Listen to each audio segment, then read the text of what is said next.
죽음 이후에 대해서도 우리는 얘기하면서 했습니다. 그래서 여태까지 했던 얘기를 우리가 한번 정리를 해보고, 그리고 나서 죽음 이후에 우리는 어떤 삶이 우리를 기다리고 있는가 생각을 하도록 하겠습니다. 여기서 말하는 이제 죽음이라고 하는 것은 물리적 죽음을 얘기하죠. 그래서 맨 처음에 우리가 생각해야 할 주제가 물리적 죽음과 그것이 어떤 의미를 지니는가라고 하는 거예요. 일반적으로 이거는 이제 거의 모든 나라가 이제 공통점인데, 그 성경도 마찬가지죠. 물리적 죽음은 몸과 영혼이 분리되어지는 거다라고 하는 거예요. 뭐 여기에 대해서 많은 성경 구절을 들 수 있겠지만, 아주 대표적으로 마태복음 10장 28절에 있는 예수님의 말씀이 그 대표적인 얘기죠. 예수님께서 몸은 죽여도 영혼은 능히 죽이지 못하는 자들을 두려워하지 말고 몸과 영혼을 능히 지옥에 멸하시는 분을 두려워해라 라고 얘기하신 적이 있죠. 그죠? 그래서 여기서 두 가지 죽음이 이제 대조되는데, 하나는 몸을 죽이는 거예요. 그죠? 그러니까 우리가 물리적인 죽음이라고 하는 것은 몸이 죽는 거다. 여기 토소마 이렇게 되어 있죠. 몸을 죽이는 겁니다. 그러니까 물리적으로 죽는 모든 죽음은 다 몸이 죽는 거다. 그래도 우리의 영혼은 살아있다라고 하는 것을 얘기를 하는 거죠. 다른 식으로 이제 얘기하려고 하는 사람들도 많이 있지만, 이제 정말 좋은 주석가들은 전부 다 이것이 우리의 물리적 죽음이라고 하는 것은 몸의 죽음이다라고 하는 것을 얘기해 줍니다. 제가 크레이그 블럼라고 하고 데이비드 터너 두 사람의 이제 주석을 거기 이제 얘기했고요. 이 모든 얘기에 대해서 우리 입장에서 가장 잘 정리한 사람을 이제 든자면 존 쿠퍼 교수님, 칼빈 대학교의 칼빈 신학교의 철학적 신학을 가르치는 교수님이십니다. 그죠? 이분이 Body, Soul and Life Everlasting 이라고 하는 책에서 정말 우리의 문제, 점점점 이제 칼빈 대학 안에도 이제 어떤 사람들이 있어 오려고 그러냐면, 몸이 전부 다다. 몸이 죽고 나면 따로 있지 아니하고, 그럼 어떻게 되느냐? 없어졌다가, 또는 하나님의 의식 속에 우리가 가 있다가, 그런 다음에 예수님이 다시 오시면 그때 우리가 부활하는 거다.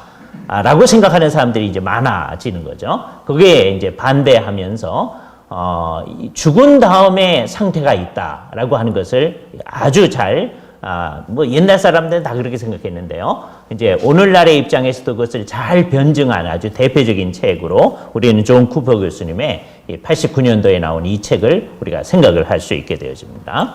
그 몸의 죽음을 좀 더 생각을 해보죠. 그러니까 핍박자들이 우리를 핍박해가지고 결국 우리를 죽인다고 해도 그것은 결국 우리의 몸의 생명만을 그치게 할 뿐이다.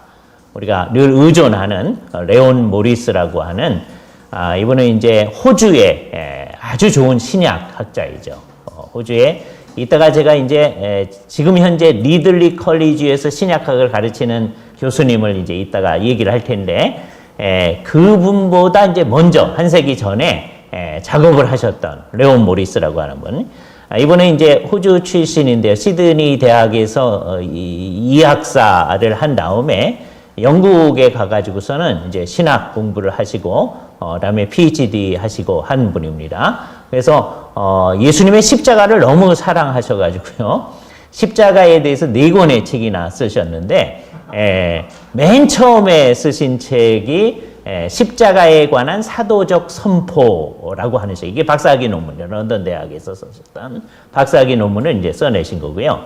그리고 가장 긴 책은 이제 신약의 십자가, 우리나라 말로 이제 번역이 되어 있습니다. 아주 긴 책이죠. 지리한 책입니다. 그리고 그 책은 아주 흥미롭게 이제 진행이 되어 있는데요. 어떻게 되어 있냐면, 본문 가운데서는 이제 본인이 얘기하려고 한 걸 쭉 이렇게 진행시켜요. 그리고 각 주에 신학자들의 논의를 계속 얘기하는 거죠. 이게 흥미로운 책입니다. 그러니까 이런 거에 별로 관심이 없는 사람도 본문만 쭉 보면, 이게 이런 내용이구나 하는 걸 알 수 있고, 학자들의 논의를 보려면 밑에 풋노트를 열심히 이제 보시면 됩니다. 그죠? 이게 흥미로운 책인데, 이분은 정말 무슨 주제를 갖든지, 어떤 신약 성경책을 갖든지 정말 믿을만하게 주석을 해 주신 분이죠. 그러니까 여기서도 그렇게 얘기합니다. 그러니까 누구든지 영혼이 지속되어진다. 죽은 다음에도 계속되어진다. 그것은 누구든지 인정을 하는 거예요. 그거 어떻게 설명할 수 있을까라고 했을 때 누군가가 이런 표현을 했는데 그것의 견고성 때문이다. 영어의 robustness라고 하는데 아주 굳게 있기 때문에 그 누구라도 그것을 부인할 수 없는 거다. 물론 이제 어떤 사람은 그것도 부인하는 거죠. 요즘에 와가지고서는 죽은 다음에 영혼이 잔존한다라고 하는 걸 부인하는 사람이 점점 많아지고 있어요. 그러나 옛날 사람들은 그것을 거의 부인하지 못하고 안 믿는 사람이라도 인정을 할 수밖에 없었던 것은 그것의 견고성 때문이다. 왜 이렇게 죽은 다음에 영혼이 계속 있느냐라고 하는 것은 하나님이 그런 식으로 창조했기 때문인 거죠. 인간의 몸은 죄 때문에 멸망을 해도 영혼은 계속 있을 수 있게, 그리고 궁극적으로는 몸과 영혼이 다 있을 수 있게 하나님이 의도하셨기 때문입니다. 이거에 대해서 그렇지 아니하고 이게 사람들이 실합적인 사유 방식을 따라서 이렇게 생각한 겁니다 라고 주장하는 아주 대표적인 사람이 오스카 쿨만이라고 하는 학자입니다. 이번에 가장 유명한 책 영혼의 불멸성이냐 아니면 몸의 부활이냐, 이 둘을 대조한 책, 아주 유명한 입장이에요. 이게 이제 1964년도에 이제 영어로 번역된 건데, 이 사람은 독일어로 이제 작업한데, 오스카 쿨만은 재미있는 분입니다. 1902년에 태어나셨어요. 그 1999년, 비교적 최근에, 이게 이제 요즘 학생들은 99년 그러면 옛날이라고 생각할 수도 있는데요. 저희가 이제 역시 나이가 많이 먹었다는 게 여기서 드러나는데, 99년 그러면 최근이라고 생각하시거든요. 예? 99년에 돌아가셨어요. 제가 생각한 것보다 굉장히 최근에 돌아가셨는데 꽤 오래 사신 거죠. 예.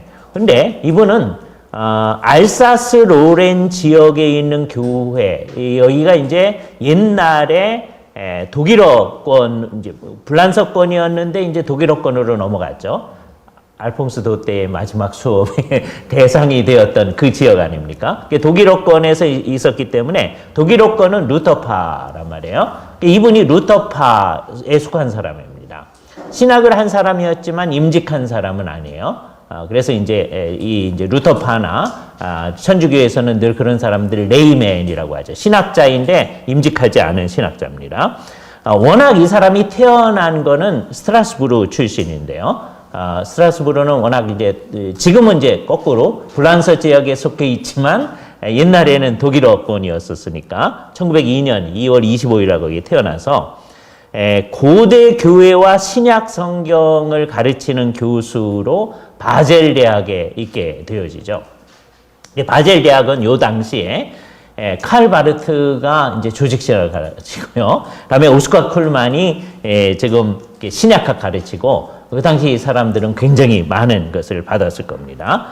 대개 이제 칼 바르트가 이 사람에 대해서 조크하기를 세 사람의 교황에 대해서 자문을 했던 개신교 학자다. 그렇게 얘기했던 아주 유명한 사람입니다. 그죠?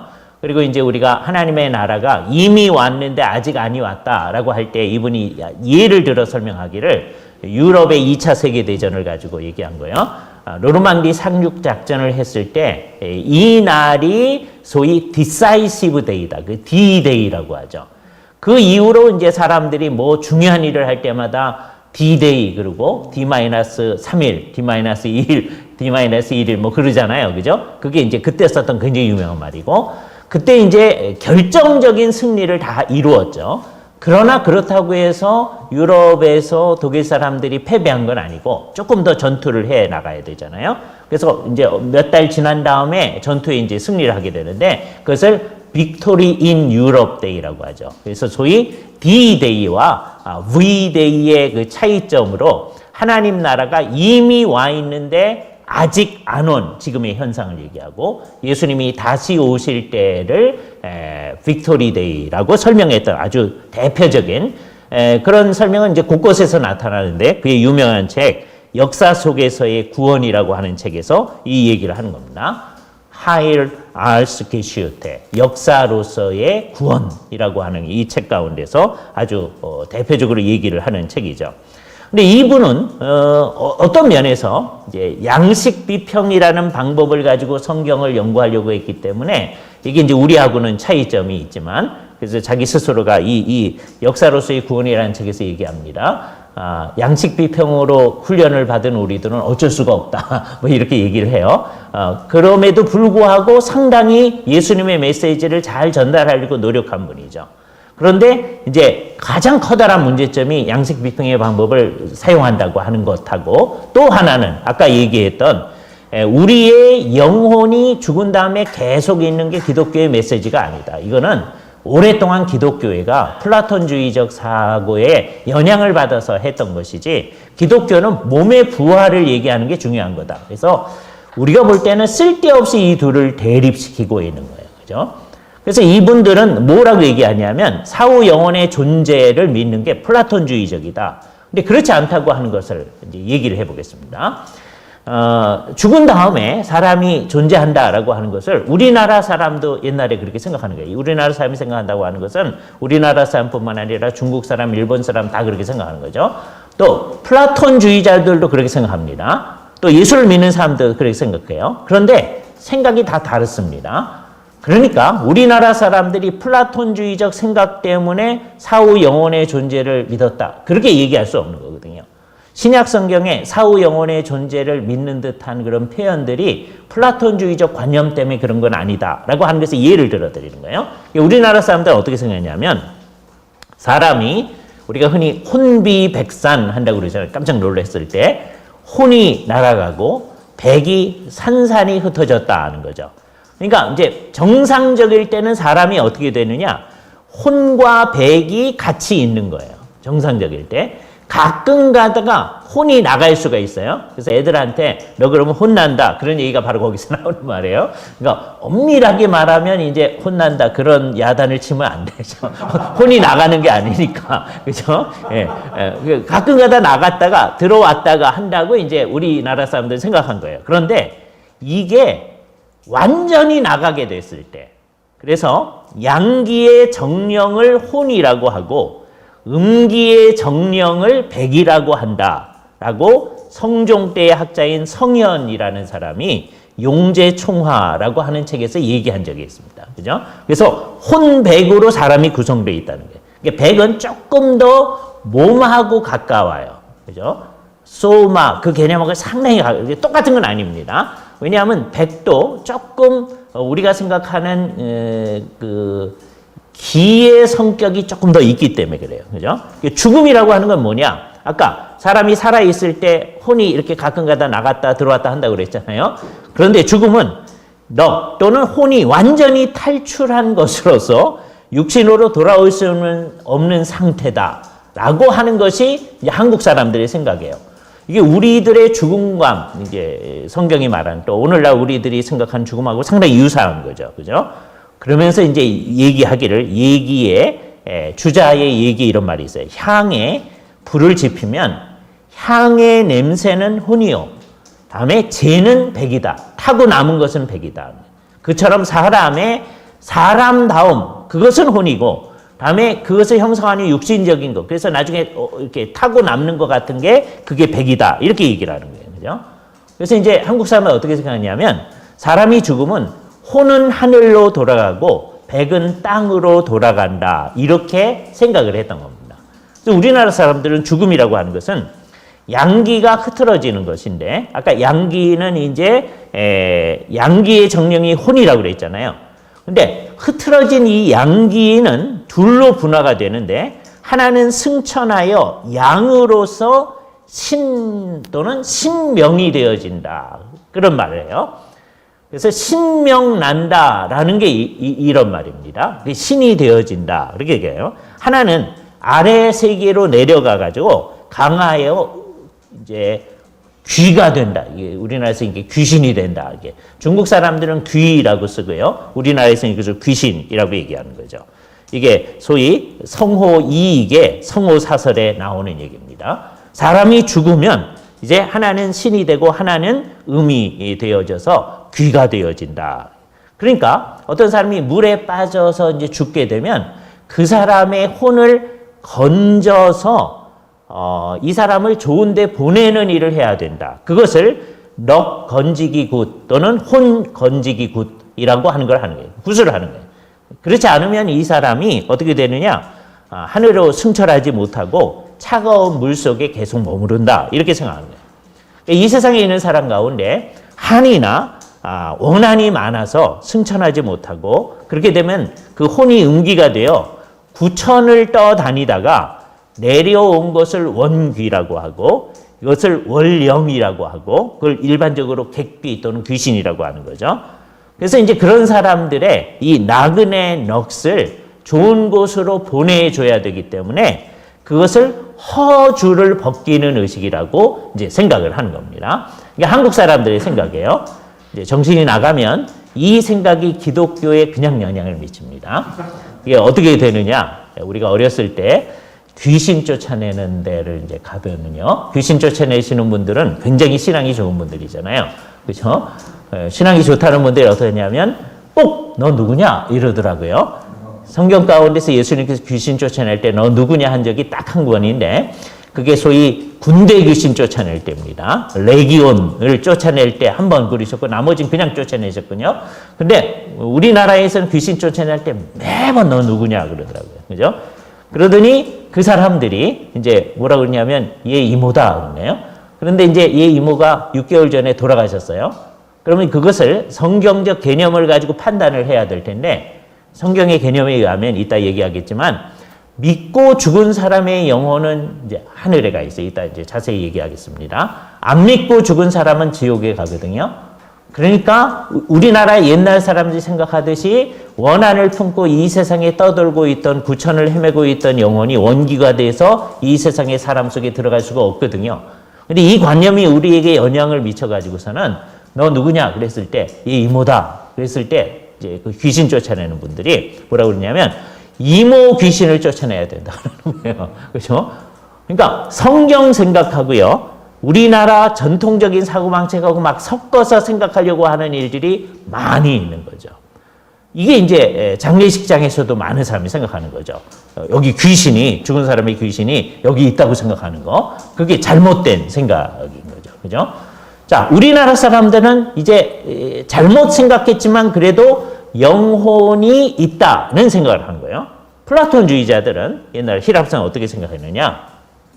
소위 말하는 형상에 관한 이론 또는 이데아에 관한 이론을 파에도라고 하는 그들의 대화록에서 제시하는데 그것을 아이디어, 이데아라고 우리 하는 겁니다. 그걸 본질이라고 얘기하기도 하고 절대적 본질이라고 얘기하는 게 있다라고 얘기하는 거죠. 그러니까 어떤 게 아름답다라고 하는 것은 어떤 거냐? 아름다움의 형상에 참여하는 것이다라고 얘기를 하는 것이죠. 그게 이제 형상의 아이디어, 이데아가 따로 있다고 하는 거예요. 산과 죽음이라고 하는 것은 일종의 순환적인 과정인데 살았다가 죽었다가 계속 돌아가는 과정이라고 잘 생각하는 거예요. 그죠? 그런데 생명이라고 하는 것은 어떻게 되는 거냐? 그 불멸하는 영혼에 생명을 주는 능력에 참여하는 거다라고 생각을 하는 겁니다. 그렇기 때문에 그 영혼 자체는 생명을 주는 거기 때문에 라이프 기버니까 그건 죽을 수 없다는 거예요. 플라톤주의자들은 영혼은 안 죽는 거예요. 워낙 이것은 생명을 주는 거라고 생각하는 거예요. 그죠? 그러니까 우리 눈에 보이는 눈에 보이는 이 몸이 죽고 나면 영혼은 계속해서 이 세상에 살아남아 가지고서는 어떻게 되느냐? 그것과 아주 가까운 불멸하는 이상과 늘 하나가 되어지게 되어진다라고 얘기를 하는 겁니다. 그죠? 이게 되게 이제 파에도에서 소크라테스가 화자로 나오거든요. 예, 소크라테스가 하는 말입니다. 우리가 죽으면 이분들 이제 플라톤, 소크라테스 전부 다 죽는다는 것은 몸과 영혼이 분리되어지는 것이다. 이렇게 얘기해요. 근데 이분들이 얘기하는 게 성경이 말하는 얘기하고 다른데 아까 오스카 쿨만 같은 사람은 이 사람들이 이런 개념을 가지고 있었기 때문에 신약에 있는 모든 사람들이 기독교인들이 그렇게 받아들여서 우리가 잘못된 이 실합적인 사후세계에 관한 관념을 가졌다. 이렇게 생각하는 거예요. 그러나 그게 이제 틀린 것이죠. 기독교적인 사후에 어떻게 되느냐에 대한 이해는 빌립보서 1장 23절에서 바울이 어떻게 얘기하느냐 하면 내가 사느냐 죽느냐 이 둘 사이에 끼었다라고 얘기합니다. 이 둘이 다 좋다. 이게 정말 예수를 진짜로 믿는 사람들은 바울처럼 그렇게 얘기하는 거죠. 이 둘이 다 좋은 거다. 그런데 더 좋은 것은 내가 떠나서 그리스도와 함께 있는 것이다. 순 크리스토 에이나이, 그리스도와 함께 있다. 그러니까 이 세상에 있을 때는 오늘 이 단어가 우리 체프 시간에도 나왔는데요. 아날루사이, 풀려나는 거죠.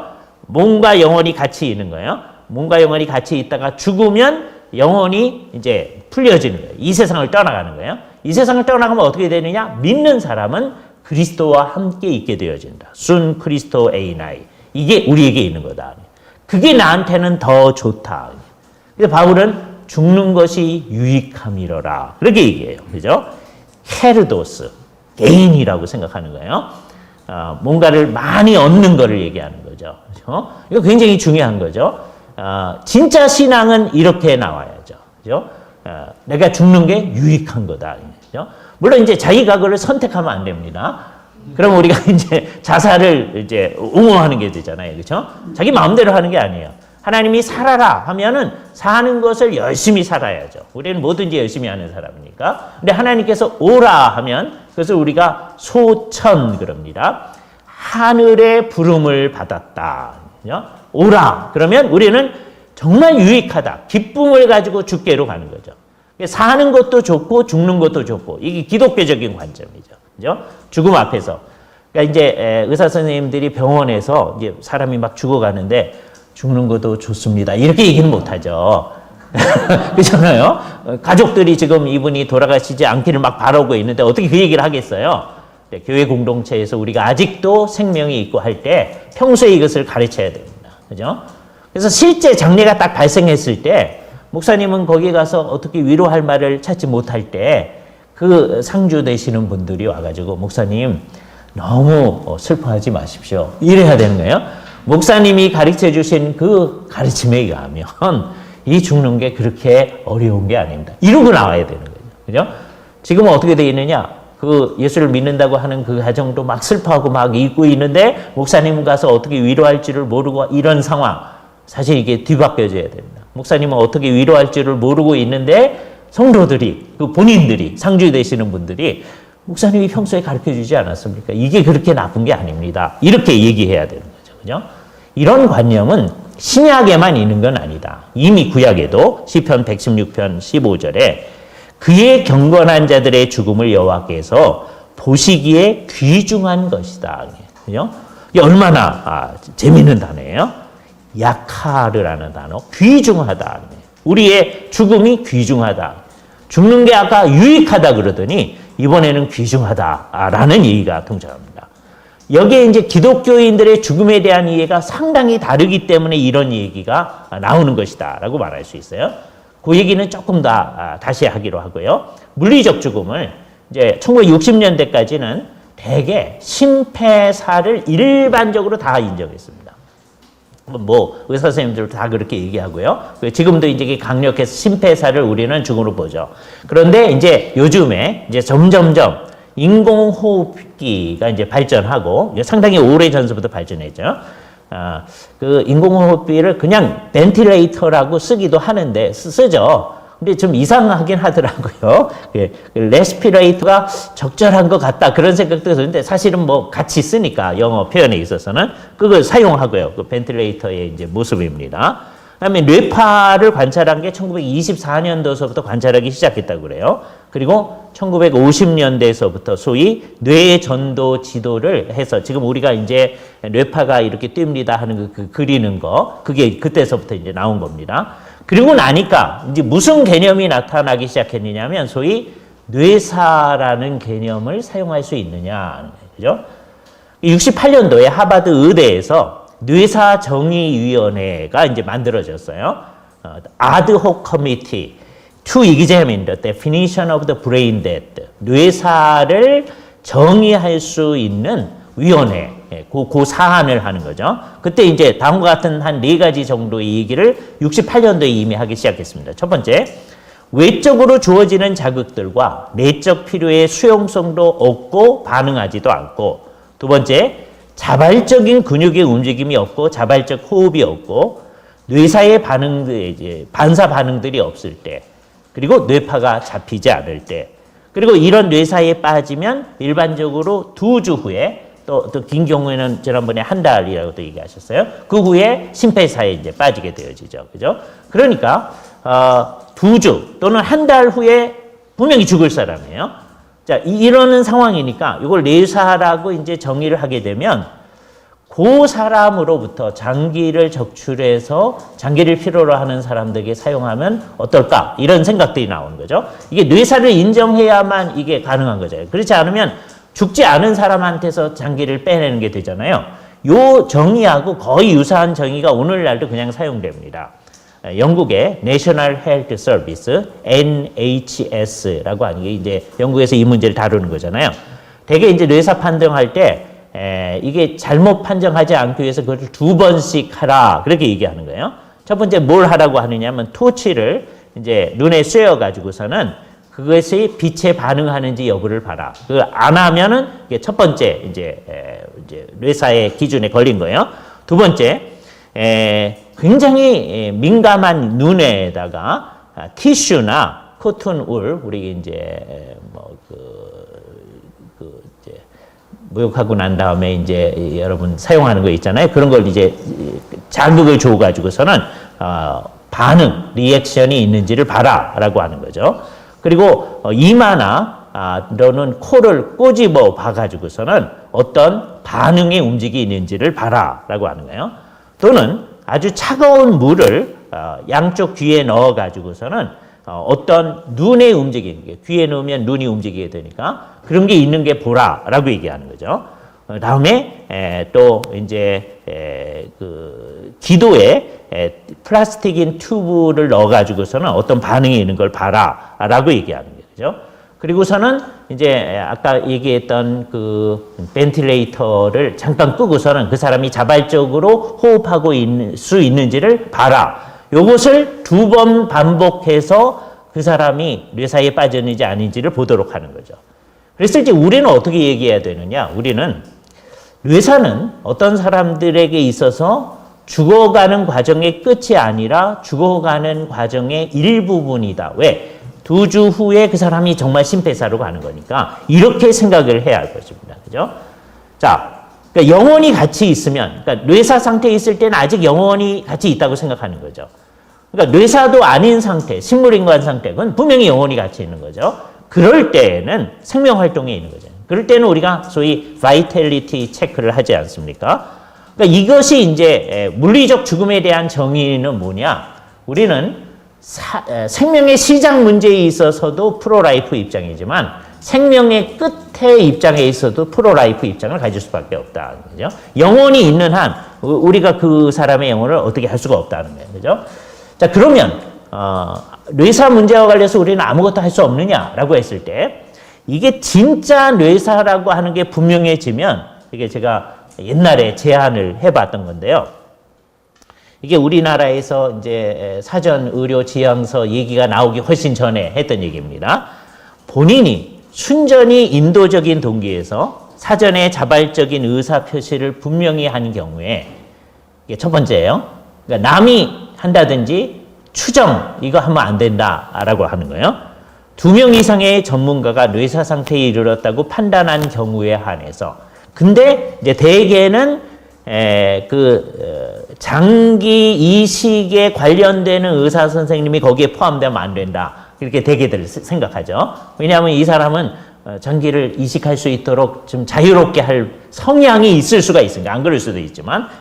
다음에 세 번째는 외부 전문가에서 1명 이상의 전문가의 소견이 일치할 경우에, 그러면 병원윤리위원회 IRB에서 3분의 2 이상의 가결에 의해서 그 사람의 의사를 존중해서, 왜? 이 사람은 2주 후에 반드시 죽을 사람 또는 한 달 후에 반드시 죽을 사람이니까 평소에 남들을 위해서 희생도 못했는데 2주 후에 죽을 사람이 자기가 평소에 의사 표현한 거에 의해서 그 사람의 장기를 뇌사 상태에 빠졌을 때 할 수 있도록 하는 것은 어떻겠는가, 이게 제안을 해본 거예요.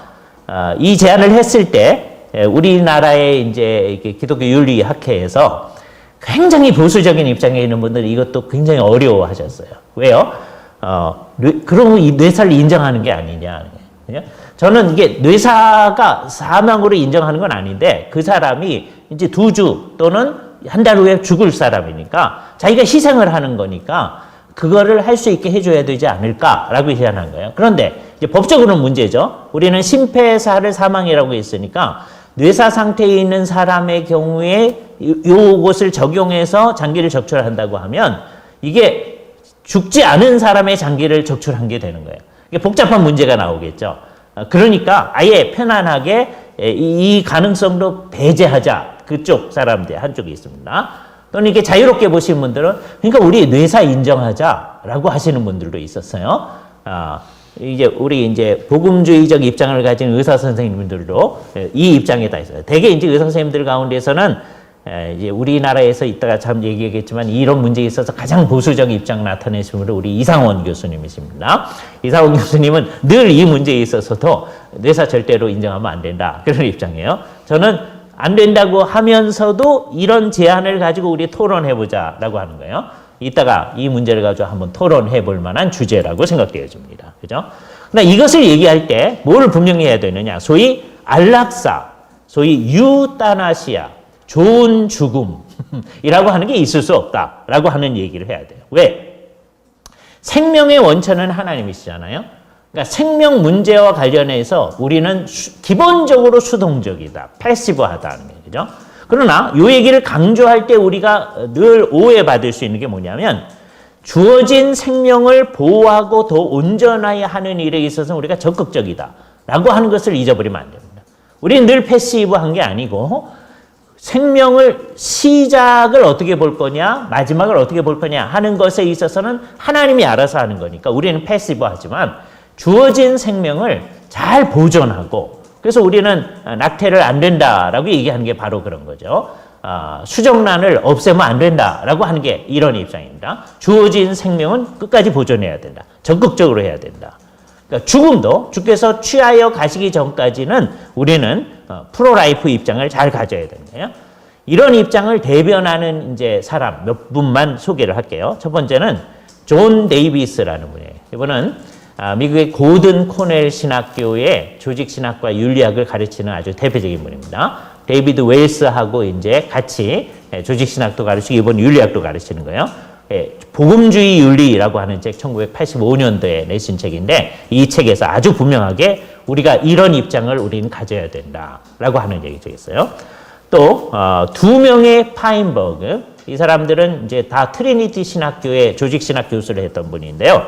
존 파인버그와 폴 파인버그, 요한과 바울이죠. 근데 이분들에 대해서 우리들은 어떤 생각을 가지느냐 하면 이분들이 좀 세대주의자들이거든요. 다 트리니티 신학교의 이제 세대주의자들이 이제 조직신학을 가르쳐서 늘 안타까워했는데 그분들도 성경을 믿는 사람들이니까 이 문제에 있어서는 우리하고 아주 똑같은 주제를 가집니다. 아주 재미있는 책, Ethics for a Brave New World. 멋진 신세계를 위한 윤리라고 하는 책을 쓰셨어요. 1993년도에 낸 책에서 아주 보수적인 입장을 딱 얘기한 거죠. 우리나라 사람들, 기독교 윤리학자들 가장 보수적인 사람, 세 사람, 신원아 교수님이 2001년도에 교회가 꼭 대답해야 할 윤리 문제들이라고 하는 책을 쓰면서 역시 안락사 있어서는 안 된다. 저도 뭐 광장의 신학에서 그 얘기를 했었고요. 이상원 교수님이 기독교 윤리학 2013년도에서 나온 책에서도 그렇게 얘기를 한 겁니다. 그죠? 이런 안락사의 불가능성을 강조하는 이런 입장하고 완전히 반대 입장에 서는 나라들이 벨지움, 카나다, 스위스 그런 거죠. 그죠? 이 세 나라는 안락사가 있을 수 있는 나라입니다. 그죠? 의사, 조력, 안락사 가능하다 이렇게 생각하는 거예요. 그죠? 그러나 일반 은총 안에서도 안락사는 반대했었죠. 의사 선생님들이 늘 이제 그 선서를 해는 히포크라테스의 선서 한 460 BC 460년에서 370년 사이에 살았다고 하시는 분입니다. 그 사람 뭐라고 얘기합니까? 어떤 사람한테 죽음에 이를 수 있는 약을 프리스크립션 하지 않는다라고 했어요. 또 그 사람의 죽음을 유발할 수 있는 어떤 조언도 하지 않는다. 그렇게 선서를 하거든요. 그런데 요즘은 이제 그것을 반대로 하는 쪽으로 나아간다면 이게 이상한 거죠. 피타고라스주의자들도 역시 안락사를 반대했었습니다. 그런데 이제 서구 의학계에 있어서는 점점점 이 입장에서 반대로 가는 과정이 계속 있게 되어집니다. 그거를 잘 정리한 책이 나이절 카메론이라는 분이 쓴 The New Medicine이라고 하는 책이에요. 91년도에 나온 책인데 이건 의학계에서 어떻게 점점점 이런 안락사에 대한 반대에서 벗어나는가 하는 것을 얘기해 주는 거예요. 이게 뭘 얘기해 주는 거냐? 아마 일반 은총에 관한 저항이 점점점 강해지는 과정을 우리에게 보여주는 것 같습니다. 일반 은총은 저항하는 은총이에요. 사람들이. 이 세상에 있는 사람들은 다 하나님의 일반 은총에 저항하거든요. 특별 은총은 저항할 수 없는 은총입니다. 이거는 믿는 사람들에게만 주어지는 은총입니다. 근데 일반 은총은 저항을 하는데 아주 과도하게 저항을 하게 되면 이렇게 옛날에는 안락사 안 됐다고 그래요. 히포크라테스도 안 된다고 그래요. 피타고라스주의자들도 안 된다고 그랬었는데 이제 나중에는 뭐 다 된다는 쪽으로 점점점 가고 있단 말이죠. 이게 심각한 거잖아요. 이게 점점점 사람들이 일반 은총에 저항을 합니다. 용어도 그렇게 쓰는 거야. 유타나시아, 좋은 죽음이라고 얘기하죠. 옛날에는 mercy killing이라고 얘기했어요. 그러면서 예를 듭니다. 옛날에 의학이 많이 발전하지 않았을 때 어떤 사람이 막 고통스럽게 막 죽어가고 있을 때 그 마을에 가장 원로가 되는 분이 소위 홀리 해머라고 하는 거를 늘 마을에 딱 가지고 있는 거예요. 그걸 사용할 때가 됐다. 그럼 온 마을이 딱 준비를 하고 있다가 그 사람만 들어가서 그 사람의 머리를 쳐가지고서는 죽게 한 거죠. 옛날에 그런 게 있었습니다. 그죠? 제리 윌슨이란 분이 death by decision이라고 하는 결정에 의해서 죽을 수 있다. 이게 홀리 해머를 내리쳐서 죽게 하는 게 바로 그런 거였지 않았느냐. 이거를 우리가 좀 더 안락하게 홀리 해머로 죽이지 말고 안락하게 죽이게 할 수 있는 무슨 방법이 뭐 있겠느냐 하는 거예요. 물론 이런 것을 바라보면서 그렇게 하면 오용이 너무 많이 있을 수 있다라고 하는 케네트 보라고 하는 분이 Death Ethic, 죽음 윤리라고 하는 책에서 그렇게 하면 안 된다라고 얘기하는 거죠. 근데 서양에서 굉장히 존중하는 플라톤조차도요. 그의 이제 소위 국가론 제3권 405쪽에서 뭐라고 얘기하냐면 의술 역시도 나라의 차원에서 입법화해야 되는데 409(2)의 항목에서 그렇게 얘기합니다. 그 의술의 방향은 어떻게 가야 되느냐? 신체적으로나 정신적으로나 성향상 알맞은 사람들은 잘 돌보되 그 중에 신체적으로 문제 있는 사람들은 죽도록 내버려 두고 조금 있으면 죽을 거면 그냥 내버려 둬라.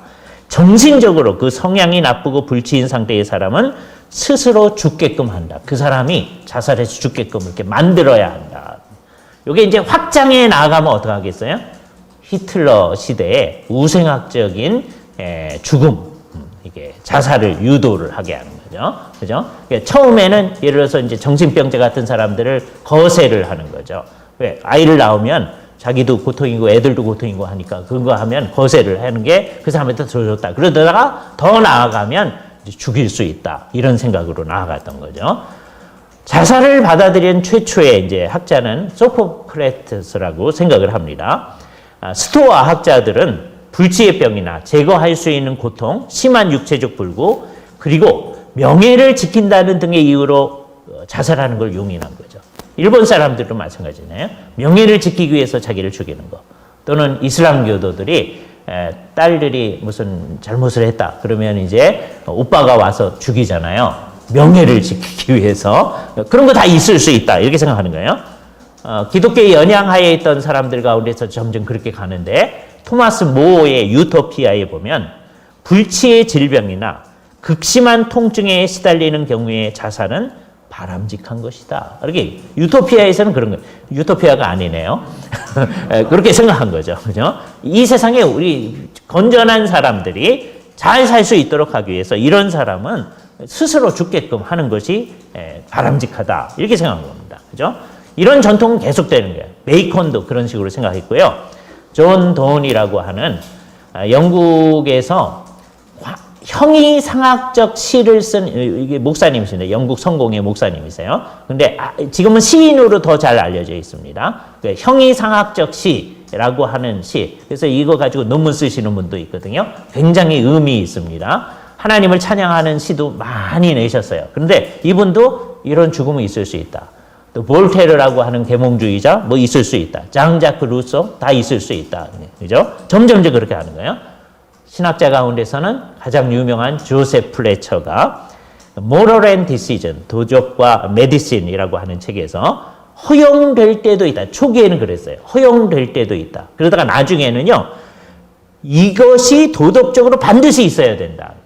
맨 처음에 허용될 수도 있다. 그러다가 이게 더 발전해 나갑니다. 그죠? 그래서 자기가 원하지 않은 안락사도 도덕적으로 옳을 수 있다는 거예요. 비가역적인 식물 인간 상태가 점점 나빠지게 되면 개인적, 공적, 경제적 자원을 계속 잡아먹고 있다면 그런 상태에서는 그 사람을 안락사하는 것이 도덕적으로 반드시 있어야 되는 일이다. 이분 신학자예요. 그리고 이 책을 어떤 책에서 얘기한 거냐면 휴먼후드에.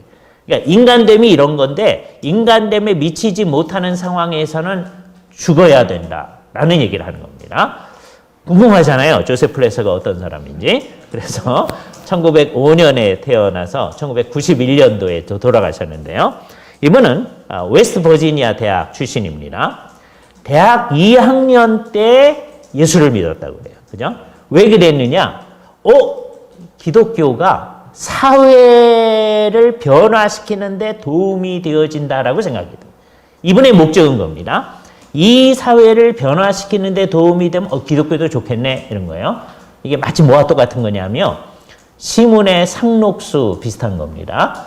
시문의 상록수에 보면 이게 실제 있던 얘기를 이제 소설로 만든 건데요. 한 장면에 이런 거가 나와요. 몇몇 사람들이 거기 찬송가가 그 소설 속에 나옵니다. 일하러 가세 일하러 가 삼천리 반도 금수강산. 그 얘기를 듣더니 어떤 사람이 우리나라를 발전시키고 개발시키기 위한 일을 하는구나. 기독교도 괜찮은 것이네. 이렇게 생각하는 거예요. 기독교 괜찮은 건데 왜 그러냐? 우리나라를 발전시키는 데 도움이 된다는 거예요. 조셉 플래처도 예수를 믿는데 왜 그러냐? 이 사회를 좋게 만드는 데 도움이 된다고 생각한 거예요. 그래서 이 사람이 신학을 공부하기 시작합니다. 버클리 디비니티 스쿨에 1928년에 이제 가가지고 공부하기 시작해요. 이거를 잘 공부하기 위해서 이제 여기서 이제 소위 MDiv에 해당하는 그 당시에는 MDiv라고 하지 않고 BD라고 했는데 공부를 하신 다음에 예일 대학에 가서 경제사를 공부합니다. 그러니까 이분의 생각이 이 사회를 어떻게 더 발전시키냐 하는 걸 생각한 거죠. 네? 경제사를 공부해요. 이걸 더 잘하기 위해서 런던 스쿨 오브 에코노믹스에 가가지고서는 토니라고 하는 아주 유명한 이 자본주의를 연구한 아주 대표적인 사상가가 있습니다.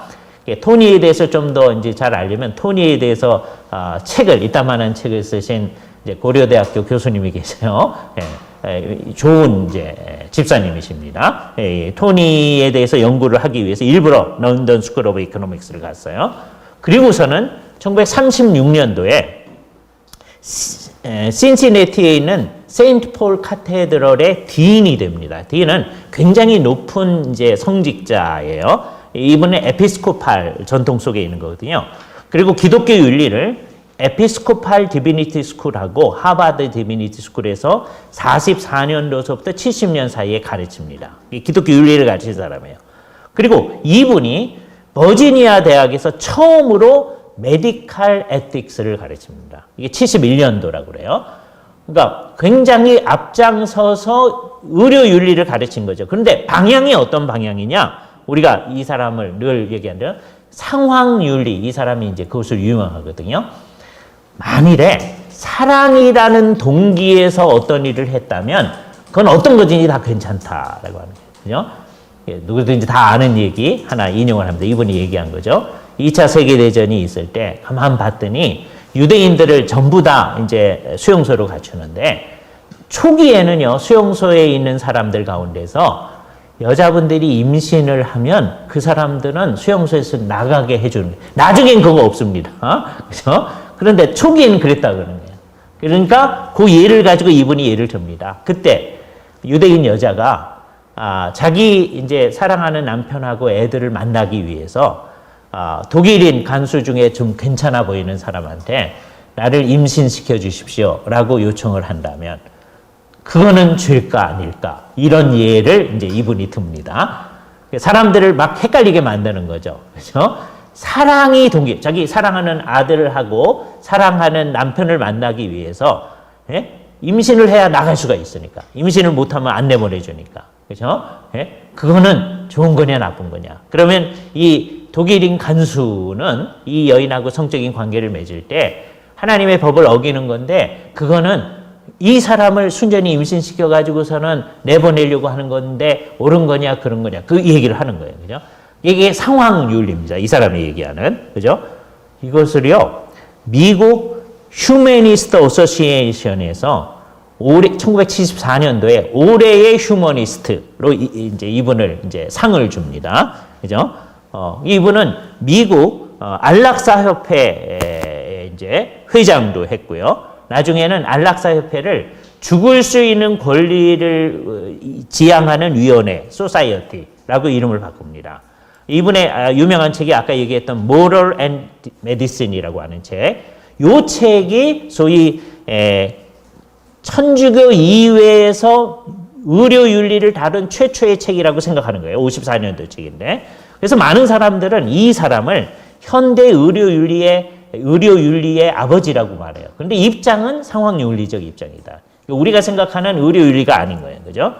기본적인 전제는 뭐냐? 사람이 컨트롤할 수 있어야 된다는 거죠. 사람이 합리적인 선택에 의해서 자연적인 조건들을 더 증진시킬 수 있도록 사람이 컨트롤하고 사람이 할 수 있어야 된다라고 얘기를 합니다. 이분이 처음으로 1976년도에 임상윤리라는 말을 사용했다고 합니다. 그 다음서부터 이 말이 많이 사용되어지는 거죠. 그래서 이 사람은 이런 입장 가운데서 결국 67년도에요. 기독교 신앙을 부인합니다. 결국 많은 사람들이 이걸 반대하고 그러니까 그래서 이 사람이 1974년도에 소위 우생학적인 클로닝이 가능할 수 있다는 입장을 얘기하는 거예요. Ethics of Genetic Control. 우리의 유전 인자를 컨트롤할 수 있는 윤리가 어떤 거냐. 모든 과학적 실험 다 할 수 있게 허용해 줘야 된다. 그러니까 기독교 신학자라고 언급되어지는 기독교 윤리학자라고 언급되어지는 거예요. 근데 입장은 완전히 다른 입장을 얘기하는 거예요. 이분이 하는 얘기는 생사를 주관하는 그런 하나님은 이제 죽었다라고 선언을 해요. 그러면서 뭐라 그러냐면 지진이나 화산 활동 배후에 하나님이 계시듯이 시험과 나기 시술 등의 배후에 계시는 모든 것들의 배후의 창조적 원인 이 하나님인데 그 신을 믿어야 된다. 그러니까 시험과 나기 우리 해야 되고 다음에 이제 우리가 모든 과학적 실험을 해서 나올 수 있는 결과물 배후에 있는 분이 하나님이니까 그 하나님을 우리는 용인해야 된다. 그러니까 결국 그 하나님은 성경의 하나님하고 다른 거죠. 그러니까 조세프 플래처는 목적이 수단을 정당화한다는 입장을 가집니다. 사랑이라는 목적을 가지고 한 거는 다 있을 수 있다라는 입장에서 얘기를 하는 겁니다. 이분에게 있어서는 최고의 선이 인간의 행복과 복지죠. 이 기준과 이상을 정당화시키는 그 어떤 목적들도 다 의롭고 옳고 선하다. 이것이 인도주의적인 의학이 관심을 가지는 전부이고 사랑에 가득 찬 돌봄과 사회의 정의의 개념들이 이 위에 세워지는 거다. 우리가 말하는 사랑에 가득 찬 돌봄, 우리가 말하는 사회의 정의하고 이분이 생각하는 사랑에 가득 찬 돌봄과 사회의 정의는 완전히 다른 게 됩니다. 그죠? 이게 이제 안타까운 것이죠. 뭐 이분이 나중에 기독교 신앙을 버렸으니까 이분의 입장을 기독교적 입장이라고 하기는 어렵지만 이런 입장이 이제 나중에 이 세상에 넓어지는 게 소위 존엄사라고 하는 거예요. 이 세상이 말하는 존엄사는 뭐냐? 아주 대표적인 게 오레곤주의 존엄사법 같은 거죠. Death with Dignity Act. 이게 이제 맨 처음에 통과된 게 94년도예요. 오레곤주 내에서는 이것을 하기로 한다 그런 거예요. 그랬더니 연방 대법원이 이걸 문제 삼았어요. 법정 공방을 3년 끌었습니다. 97년도 10월 27일 날 이분들이 이겼어요. 그죠? 그래가지고서는 이제 2006년도에 가면 뭐라고 얘기하느냐 하면 계속해서 2006년도까지 계속 이제 이것에 반대하는 법을 했었는데 이제 결국 2006년도에 연방 정부가 졌습니다. 그래가지고 오레곤주의 법이 더 이제 그 상위적인 개념을 가지게 돼서 오레곤주의 의사 선생님들은 어떤 사람이 생명을 끊겠다고 하는 메디케이션, 어떤 약을 먹겠다고 하는 것에 대해서 처방을 해줄 수 있는, 해줘야만 하는 상황 가운데 있게 되어집니다. 그러니까 사람이 자기의 존엄을 유지하면서 죽을 수 있게끔 해준다라고 하는 거죠. 이 세상이 그런 거예요. 그래서 이제 그런 말을 쓰니까 모든 사람이 이 말을 씁니다. 이 말을 쓰는데 도움을 준 이제 몇몇 사람이 있는 거예요. 예를 들어서 우리나라의 김수환 추기경 같은 경우에 나한테 이제 다른 거 하지 말아라 하는 것을 많은 사람이 존엄사 이런 식으로 이제 얘기를 썼어요. 다른 사람들도 그렇게 쓰려고 합니다. 그런데 여기서 진정한 존엄사는 뭘까를 한번 생각해 봐야 돼요. 그죠? 이 얘기는 이제 의사 선생님들도 싫어하고 이 세상 사람들은 다 싫어하는 얘기입니다. 제가 볼 때 진정한 존엄사, 성경이 말하는 존엄사는 영생을 누리면서 물리적 생명을 마치는 거예요. 그러니까 영생을 누리는 거는 예수를 믿으면 그때서부터 영생을 누리는 거거든요. 영생을 누리면서 물리적 생명을 마치는 것. 그래서 아까 시편 116편 15절에 여호와께서 귀중히 여기시는 죽음이 있다는 거예요. 그게 존엄사죠. 그 존엄사는 죽음 이외에도 하나님과의 교제가 지속되어지는 죽음이죠. 그죠? 그리고 그것이 엄격한 의미에서의 존엄사죠. 그렇게 말해야 됩니다. 이제 이것을 좀 확대하겠습니다. 상대적이고 광의적인 존엄사. 그거는 자연사에 해당할 겁니다. 원학은 다 이 자연사를 했었어요. 근데 의학이 이제 발달하자 여기 문제가 생겨진 거예요. 그래서 현대의학은 인격적이기보다는 성격상 기술적인 것이 되어버렸다. 그죠? 그래서 이 문제에 대해서 어떻게 할 거냐. 이게 제일 괜찮은 안이 뭐냐면 그 시대에 있어서 평상적인 트리트먼트라고 하는 것, 올디너리 트리트먼트라고 하는 것, 이런 병이 있을 때 일반적으로 이건 할 수 있는 겁니다 하는 거, 익스트라올디너리한 트리트먼트, 아주 비상한 트리트먼트, 그거는 사용하지 않는 게 좋겠다라는 거예요. 이제 문제는 그러면 이게 시대마다 다르거든요. 1950년대에 일반적인 거 하고요. 지금 일반적인 게 상당히 다릅니다. 그죠? 지금 일반적인 게요. 1950년대에는 익스트라올디너리한 거예요. 예? 그랬을 거예요. 시대마다 달라집니다. 그래서 이것이 상대적인 것일 수밖에 없는 거예요. 그래서 일반적으로 뭐라고 얘기하냐면 그것을 사용함으로써 유익하리라고 하는 합리적 희망을 주며 너무 큰 비용이 들지 않고, 그럼 이제 여기 또 얼마만큼 들어야 너무 큰 비용이 드는 거냐, 이 어려움이 있어요. 고통이 크지 않고 다른 불편함을 주지 않을 만큼의 치료와 수술들, 이런 것들이 올디너리한 거죠. 평상적인 거죠. 그에 비해서 과도한 고통을 주고 불편에 비해 유익하리라는 희망이 적은 것. 그렇게 할 수 있는 가능성은 좀 있는데 굉장히 불편할 뿐만 아니라 돈이 많이 든다. 그건 익스트라올디너리한 거죠. 그죠? 요렇게 이제 생각해야 되는데, 그거 이제 의사 선생님들이 딱 구분을 해줘야 됩니다. 근데 이제 선생님들한테 여쭤보면요, 그거 말하기가 어렵다는 게 모든 상황에서. 그런 거죠. 시대에 따라 다르지만 오늘날 우리에게 있어서는 적어도 다음 4가지는 해줘야 되지 않을까. 어떤 사람이라도 양분은 계속 공급을 해줘야 되고요. 수분은 이거 둘 다 안 하면 이제 그냥 죽으니까. 인공호흡기, 투석, 이거는 계속해줘야 할 것이다. 그런데 비가역적인 코마 상태의 환자들은 어떻게 해야 되느냐라고 했을 때, 찰스 맥패던 같은 분, 또 조안나 린이나 제임스 칠드리스, 이제 윤리학계에서 아주 높은 분들, 인공적 양분과 수분은 공급하지 않아도 된다. 아주 비가역적인 코마 상태에 있는 사람들, 그렇게 얘기해요. 그러나 다니엘 맥카한 같은 분들은 양분과 물은 항상 줘야 된다. 그건 우리가 마음대로 할 수 있는 게 아니다. 이게 이제 전통적인 캐톨릭적인 입장이고 이제 우리 입장이기도 합니다. 근데 이런 강한 주장을 하려면요, 먼저 선결 요건이 필요해요. 사회 경제적 보호 장치가 있어야만 합니다. 그죠? 그렇지 않고 이게 돈이 많이 드는데 그 사람의 생명을 계속 있어줘야 된다. 각 가정이 알아서 해야 된다. 이렇게 한다고 하는 것은 잔인한 게 되는 거죠. 포괄적인 사회 보장 장치가 마련돼야 돼서 어느 정도의 비용이 이상되는 거는 다 국가가 알아서 해준다라고 해야 우리가 이게 강한 주장을 할 수 있습니다.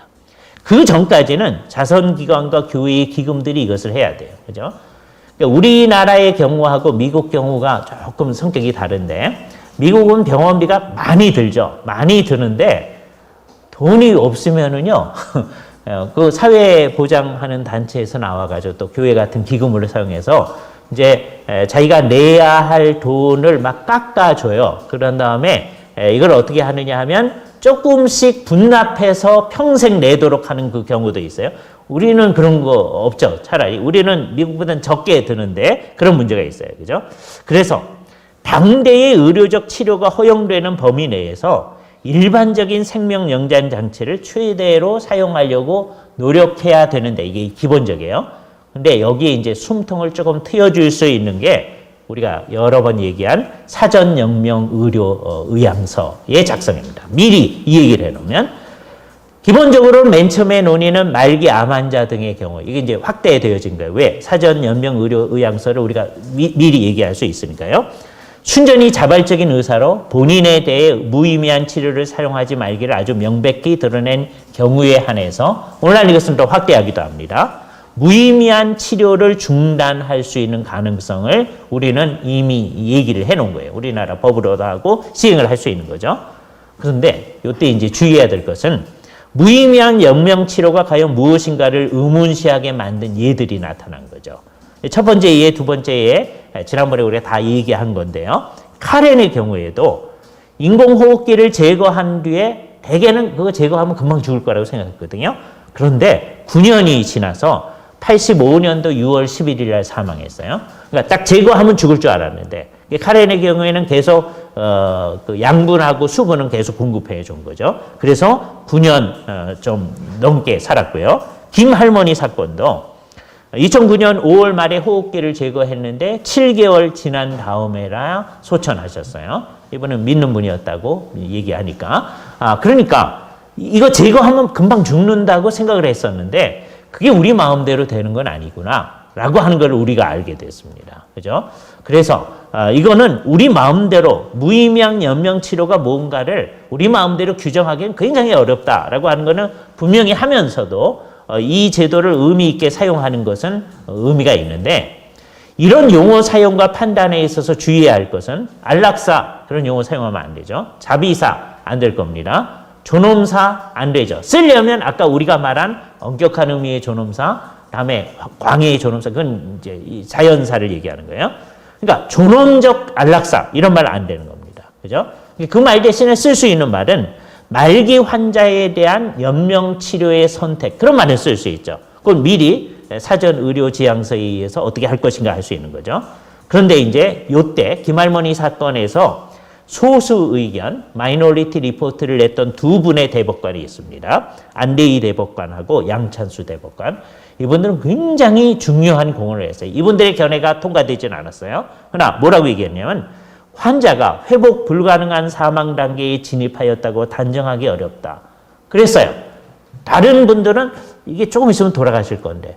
근데 이분들의 판단이 옳았던 거죠. 왜? 김 할머니 사건의 경우에 있어서 몇 개월을 더 사셨으니까 회복 불가능한 사망의 단계에 이런 게 아니었단 말이에요. 또 그렇다고 해도 연명치료의 중단을 구하는 원고에 추정적 의사로는 안 된다. 그분이 평소에 그렇게 얘기했습니다. 사전에 명백히 해놓은 게 아니니까 그 추정적 의사는 안 된다는 거죠. 가족들이 그분이 그랬습니다. 그걸 어떻게 추정을 할 수 있느냐? 지금 우리나라는 이게 확대되어져서 연명의료지향서에서 이제 얘기한 거에 근거해서 이제 의사 선생님들이 이 얘기를 받아가지고 하는 경우도 있습니다. 그러니까 이 상황은 우리로 하여금 적극적 호스피스 사역에 요청을 하는 건데, 이제 요거 이제 죽음을 잘 맞이하도록 돕는 일을 하는데, 첫 번째는 고통을 최소화하는 일을 해야 되겠죠. 그다음에 죽음을 잘 맞이하도록 돕는 일, 이거는 지난주에 우리가 많이 얘기했으니까. 첫 번째는 정리와 이별을 하고요. 그다음에 영생을 얻고 영생 안에서 자연사할 수 있도록 돕는 겁니다. 그러니까 제가 쓴 용어로 말하면 진정한 존엄사를 맞을 수 있게끔 하는 거죠. 그러니까 안 믿는 사람한테 복음을 잘 지시해야 할 겁니다. 왜냐하면 믿지 아니하는 사람들의 사후 상태가 지옥의 형벌이라고 하는 걸 우리가 믿기 때문에 이걸 정말 믿는다면 복음 지시를 하는 게 굉장히 중요한 거죠. 여기서부터가 이제 제가 말하려고 하는 이제 중요한 얘기입니다. 그래서 죽었어요. 죽으면 어떻게 되느냐? 그때를 우리는 중간기에 들어간다고 그래요. intermediate period. 사람이 죽어서 나중에 그리스도 안에서 부활할 때까지 기간, 이게 중간기라는 말을 씁니다. 예. 그래서 이제 신약에서 중간기란 말을 신구약 중간기, Old Testament와 New Testament 사이에 intertestamental period를 얘기할 때 쓰기도 하고, 다음에 사람이 죽어서 나중에 부활할 때까지 기간을 중간기라고 하죠. 중간기의 상태를 중간 상태라고 합니다. 천주교회는 중간 상태를 세 상태로 봐요. 근데 그 중에 하나, 연옥이라는 상태를 우리는 성경에 없으니까 그걸 제거합니다. 그래서 우리는 중간 상태를 두 상태로 봅니다. 그죠? 오늘은 이제 믿는 사람들을 중심으로 얘기를 할 텐데, 믿는 사람들의 상태, 아까 빌립보서 1장 21절, 23절, 떠나서 그리스도와 함께 있는 것이 더 좋으나, 중간 상태는 믿는 사람들의 경우에 있어서는 그리스도와 함께 있는 상태이다. 그죠?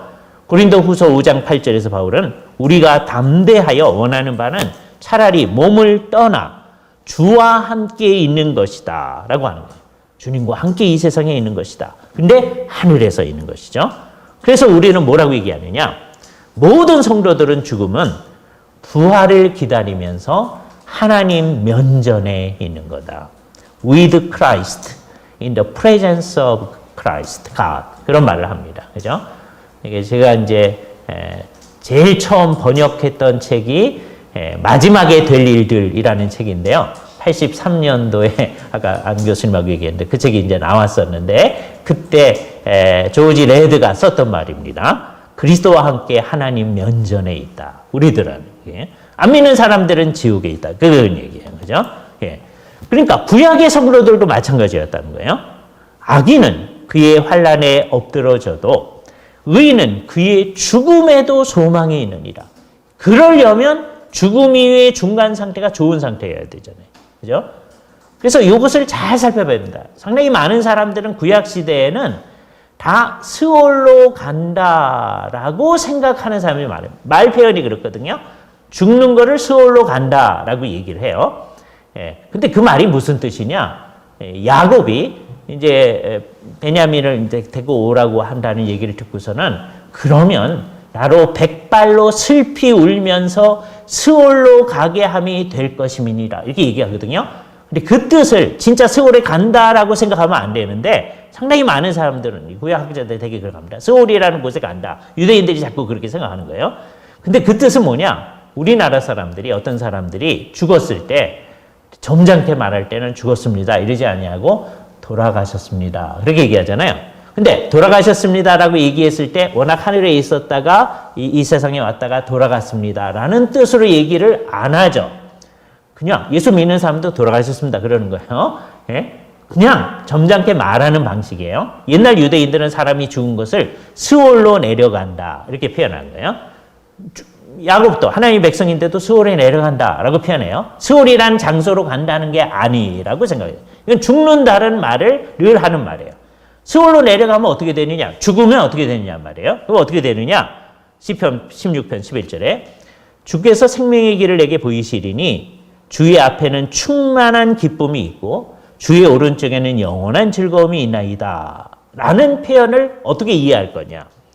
이는 죽음 이후의 성도들의 충만한 기쁨과 영원한 즐거움 가운데 있게 될 것이라고 말하는 것이 제일 좋은 해석입니다. 그죠? 왜냐하면 이 상황이 앞에 죽음의 얘기를 하는 거예요. 이 죽음 속에서 생명의 길을 보이셔서 죽은 다음에 주의 오른편에는 영원한 즐거움이 있고 주의 앞에는 충만한 기쁨이 있다. 죽은 다음의 상황이에요. 이렇게 이제 보는 게 정확한 건데 자유주의 학자 가운데 한 사람 제가 핸드리쿠스 베르코프는 이렇게 얘기합니다. 이런 개인적 관심은 후대에나 나타나는 양상이다. 초기의 유대인들의 구약에는 이런 게 전혀 없었다. 옛날에는 이스라엘과 인류의 미래에만 관심을 가지는 것이다. 라고 얘기합니다. 그러나 이런 핸드리쿠스 베르코프의 주장은 자기 자신의 해석에 근거한 치우친 해석일 겁니다. 건전한 구약 해석가들은 그렇게 하지 않아요. 데렉 키드나 어떻게 얘기하냐면 성도가 이미 걷고 있는 생명의 길이 막힘이 없이 하나님 앞으로 인도하며 더 나아가 영혼으로 인도한다고 단언합니다. 그러니까 아까 시편 116편의 얘기가 그렇게 해석되어져야 한다는 거죠. 칼빈 선생님도 복된 불멸성에까지 우리의 기쁨이 더 넘쳐 나아가는 것이다 라고 얘기합니다. 이것은 죽음 이후의 상황을 얘기하는 건데 죽음 이후의 상황이 복된 상황이고 불멸성애로 나아가는 것이다. 게랄더스 보스도 그렇게 얘기하고요. 그다음에 아리오 화이트라는 분도 시편 주석에서 그렇게 얘기합니다. 시편 73편 23절과 24절 말씀, 내가 항상 주와 함께하니 주께서 내 오른손을 붙으셨으며 주의 교훈으로 나를 인도하시고, 이게 이 세상에서의 상황일 것 같죠. 그다음에 후에는 영광으로 나를 영접하시리니, 그 후에는 영광으로 영접하신다라고 하는 걸 어떻게 봐야 될 것이냐, 이게 죽은 다음에 좋은 상태를 얘기하는 것이다 라고 얘기하는 것. 게랄더스 보스의 입장, 레슬리 맥크로우, 모티어의 입장, 이렇게 얘기합니다. 히드너도 역시 같은 입장을 얘기하고요. 심지어 자유주의자인 브릭스 등등도 시편 주석에서 이것은 라이프 애프터 데스에 대해서 얘기하는 거다. 이 사람들 자유주의자인데도 시편이 말하는 건 그거다, 이렇게 인정을 하는 거예요. 근데 좀 더 이제 자유주의적인 바이저 같은 사람은 그것이 어떻게 되려는지 여부는 여전히 미지라고 하면서 그것 역시도 그의 신앙의 본질적 표이다라고 얘기를 합니다. 그러니까 잘 모르겠지만 시편 기자는 그렇게 말하는 거다. 그의 신앙은 이런 거다, 이렇게 얘기하는 거예요, 그죠? 예. 그러나 머피 같은 사람은 좀 더 적극, 이 사람은 자유주의적 입장을 가졌는 대로 좀 더 적극적으로 사회의 영광을 긍정하고 있습니다. 그런 해석에 많은 자유주의 학자들은 저항을 하려고 그래요. 시편 13편이 죽은 다음의 상황 얘기하는 게 아니다, 그렇게 얘기하려고 하면서도 결국 이 구절에서는 성도들이 죽은 후에 하나님과 함께함이 확언하고 있다고 어쩔 수 없이 인정하는, 그래도 양심 있는 학자들입니다. 얘기를 하는 거예요. 로스도 그렇게 하고요. 테이트도 그렇게 얘기를 합니다. 그죠? 그래서요, 이와 달리 같은 구절을 놓고도 현세적으로 해석하시는 분이 있어요. 아주 대표적으로 존 왈턴 같은 분, 이 뭐라 그러냐, IBP 백그라운드 주석 가운데서 이게 어떤 얘기라고 하느냐면, 완전히 현세에서 우리한테 생명의 길을 보이시고 죽지 않게 하신다는 뜻으로 얘기하는 겁니다 라고 얘기하는 거예요. 이것과 연결될 수 있는 또 한 구절, 시편 17편 13절에서 15절이에요. 여호와께서 일어나서 우리를 도우시옵소서 하면서 쭉 하면서 맨 뒤에 나는 의로운 중에 주의 얼굴을 배우리니 깰 때에 주의 형상으로 만족하리이다. 이걸 어떻게 이해할 것인가에 대한 이해가 많이 있습니다. 첫 번째 해석은 즐거운 중간 상태로 보는 해석이에요. 죽어서 부활할 때까지 상태가 하나님과 함께 있으니까 즐거운 상태다. 칼빈이 얘기하는 거예요. 우리를 하늘로 인도하는 거다. 헤븐으로 인도. 우리는 죽으면 헤븐에 있게 될 거다라고 하는 거예요. 그죠? 예. 게랄더스 보스도 그렇게 얘기해요. 그런데 칼빈은 이와 더불어 현세적 영적 상태도 같이 생각을 하고 있어요. 우리 김성수 교수님께서도 결국 중간 상태와 나중에 부활한 상태 모두를 얘기합니다. 두 번째 해석은 깰 때라고 얘기했으니까 이것은 부활 때에 누릴 영광을 얘기하는 거다라고 보시는 분들이 있어요. 이걸 부활 해석이라고 하는데 히드너 그렇게 얘기하고요. 그래서 이 구절을 이사야 26장, 다니엘서 12장, 이게 이제 구약 성경에서 부활을 얘기하는 굉장히 중요한 구절들입니다. 그것과 연결시켜요. 델리치도 그렇게 부활 이후로 보고, 명확하지는 않지만 최후의 심판 이후를 시사하는 화이트도 그렇게 얘기합니다. 뭐라고 얘기를 하냐면 내가 깨어났을 때라고 하는 말은 아마도 이 어두운 시간을 넘어서 우리의 모든 케이스가 다 종결되었을 때, 우리의 케이스가 다 종결된 게 최후의 심판 이후를 얘기하는 거죠. 그래서 아마 그렇게 해석하시는 분들이 있어요. 그러니까 중간 상태로 보시는 분들도 있고 나중에 부활 이후의 영광을 얘기하는 분들도 있고요. 또 자유주의자들은 다 현세적 해석을 합니다. 바이저는 깰 때의 주의 얼굴 등의 말은 그 다음 날의 종교적 의식에서 하나님의 현현이 있기를 원한다는 현현적 용어다. 다음 날 내가 하나님 앞에 예배를 할 때, 제사를 지낼 때 하나님께서 임재해 주시기를 원합니다 라고 하는 걸 얘기하는 거지, 이게 죽은 다음에 주님을 뵌다는 얘기가 아니다. 이게 자유주의자들의 전형적인 얘기죠. 그죠? 테일러도 그렇게 얘기해요. 분명히 그의 죽음 이후의 삶의 소망을 두고 있는 것은 아니다. 그의 기도는 현재 이 삶을 보존해 달라는 것이기 때문이다. 전형적으로 다 그렇게 갑니다. 많은 사람들이 그렇게 말하고, 이건 중요하지 않으니까요. 그러나 성경의 입장을 정말 가지는 분들은 구약 성경도 하나님과의 교제가 죽음에서도 끝나지 않을 것임을 시사한다. 그리고 신약은 이 교제가 그리스도 안에서 확언되어 있다고 하는 것을 보여준다. 얼마 전에 나왔던 화란 개혁파의 교의학에서 아주 명확하게 얘기하는 겁니다. 우리나라의 이제 박형령 박사님도 만일 성경적 사망광이 그 깊은 의의로, 그 영적인 의미로 이해된다면 스올이라고 하는 것은 주 안에서 죽는 자들의 거처가 되지 못하리라는 것을 쉽게 간파할 수 있다. 많은 사람들은 스올에 우리가 가 있다가 어떻게 된다 자꾸만 그러는데 그런 의미가 아니다. 스올이라는 용어는 죽음의 상태를 얘기하는 거다. 그래서 이제 벌코프하고 박형룡 박사님은 다 똑같이 그렇게 얘기합니다. 스올이라는 단어가 세 가지 용례로 사용되는 것이 있다는 거예요. 구약의 용례를 살펴보면 어떤 때는 무덤의 뜻으로 사용되는 경우가 있고, 스올로 내려간다는 말이 무덤에 간다, 무덤에 묻힌다는 뜻으로 사용된 용례가 있고, 다음에 여기서 얘기하는 것처럼 죽음의 상태를 얘기하는 경우가 있고, 다음에 세 번째 형벌의 장소로 사용되는 때가 있다. 근데 그 경우는 이제 악인들만 가는 거로 얘기를 하는 경우가 있어요. 근데 요거를 안토니 후크만은 다 용례를 살피면서 구약에 있어서 스올이라는 말이 형벌의 장소로 사용된 예가 과연 있는지를 의문시합니다. 그런 경우가 없다는 거예요. 그러니까 그러면 어떻게 되어지느냐? 안 믿는 사람들은 이 스올이라는 말하고 이제 상관없이 나중에 신약에 비춰서 보면 지옥에 간다는 것을 분명히 얘기하는 거죠. 유일하게 신약에서는 부자와 나사로의 비유에서 여기서 이제 스올이라고 구약 시대에 썼던 것을 이제 신약 시대에서는 하데스라는 용어를 사용해서 하데스로 내려간다는 용어를 사용했다고 합니다. 우리의 관심은 이제 하나님이 계신 곳을 성경이 뭐라고 얘기하느냐는 거예요. 가장 일반적인 용어는 하늘입니다. 물론 이제 우리나라에서는 이 번역을 다르게 하려고 그래요. 그게 이제 문제입니다. 하늘, heaven, 정확하게 하늘이라고 해요. 그래서 그 용례가 많아요. 하나님은 하늘에 계시고, 전도서 5장 2절, 하늘에 계신 하나님, 오직 우리 하나님은 하늘에 계셔서 원하시는 모든 것을 행하셨나이다. 그래서 아예 하나님을 하늘에 계신 하나님, 하늘에 계시는 하나님이 이 은밀한 일에 대하여 불쌍히 여기사, 뭐 이런 얘기를 하고요. 우리의 마음과 손을 아울러 하늘에 계신 하나님께 들자. 예레미야에서 그렇게 얘기합니다. 그러니까 하나님은 다 하늘의 하나님, 하늘에 계신 아버지라고 얘기하는 거예요. 그죠? 그래서 성경에서는 하늘, 곧 여호와께로부터라는 표현이 나오고, 그러니까 하늘이 하나님을 뜻하는 말로 사용되기도 하고, 하늘이 하나님이 계신 곳을 의미하는 것으로 사용되기도 하는 것이죠. 우리는 이 용어를 매우 중요하게 생각해야 돼요. 박형룡 박사님도 성도들이 죽어서 가게 되는 하늘을 때로는 하늘 또는 최고천이라고 번역하셨어요. 또 상당 부분에서는 천당, 중국 사람들이 그렇게 쓰니까 중국 사람들은 천상이라는 용어를 일반적으로 씁니다. 근데 가끔 천당이라고 써요.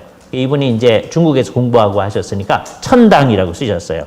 우리 신봉은 교수님도 늘 그렇게 쓰셨습니다. 그러니까 죽은 다음에는 하늘 또는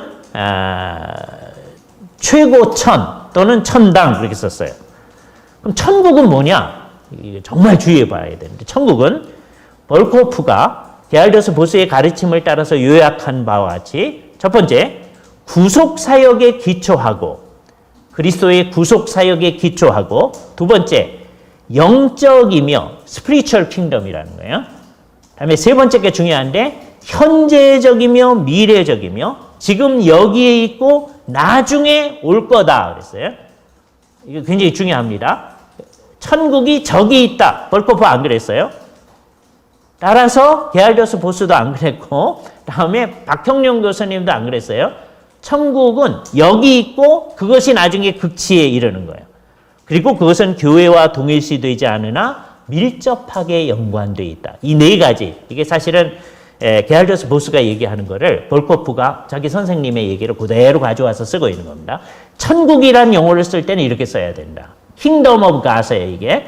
죽은 다음에 우리가 있게 되는 데는 heaven이에요. 하늘이에요. 용어를 이렇게 박경영 박사님이 아주 명확하게 구분해 썼거든요. 나중에 아무 생각 없습니다. 이것하고 동일한 언어로 사용한 게 파라다이스예요. 낙원이에요.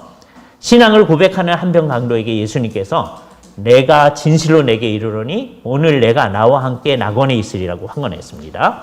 볼코프는 그리스도와 함께 있는 것은 또한 하늘에 있는 것이다 라고 하면서 아까 그리스도와 함께 우리가 있다고 그랬잖아요. 그러니까 하늘에 있는 것이다.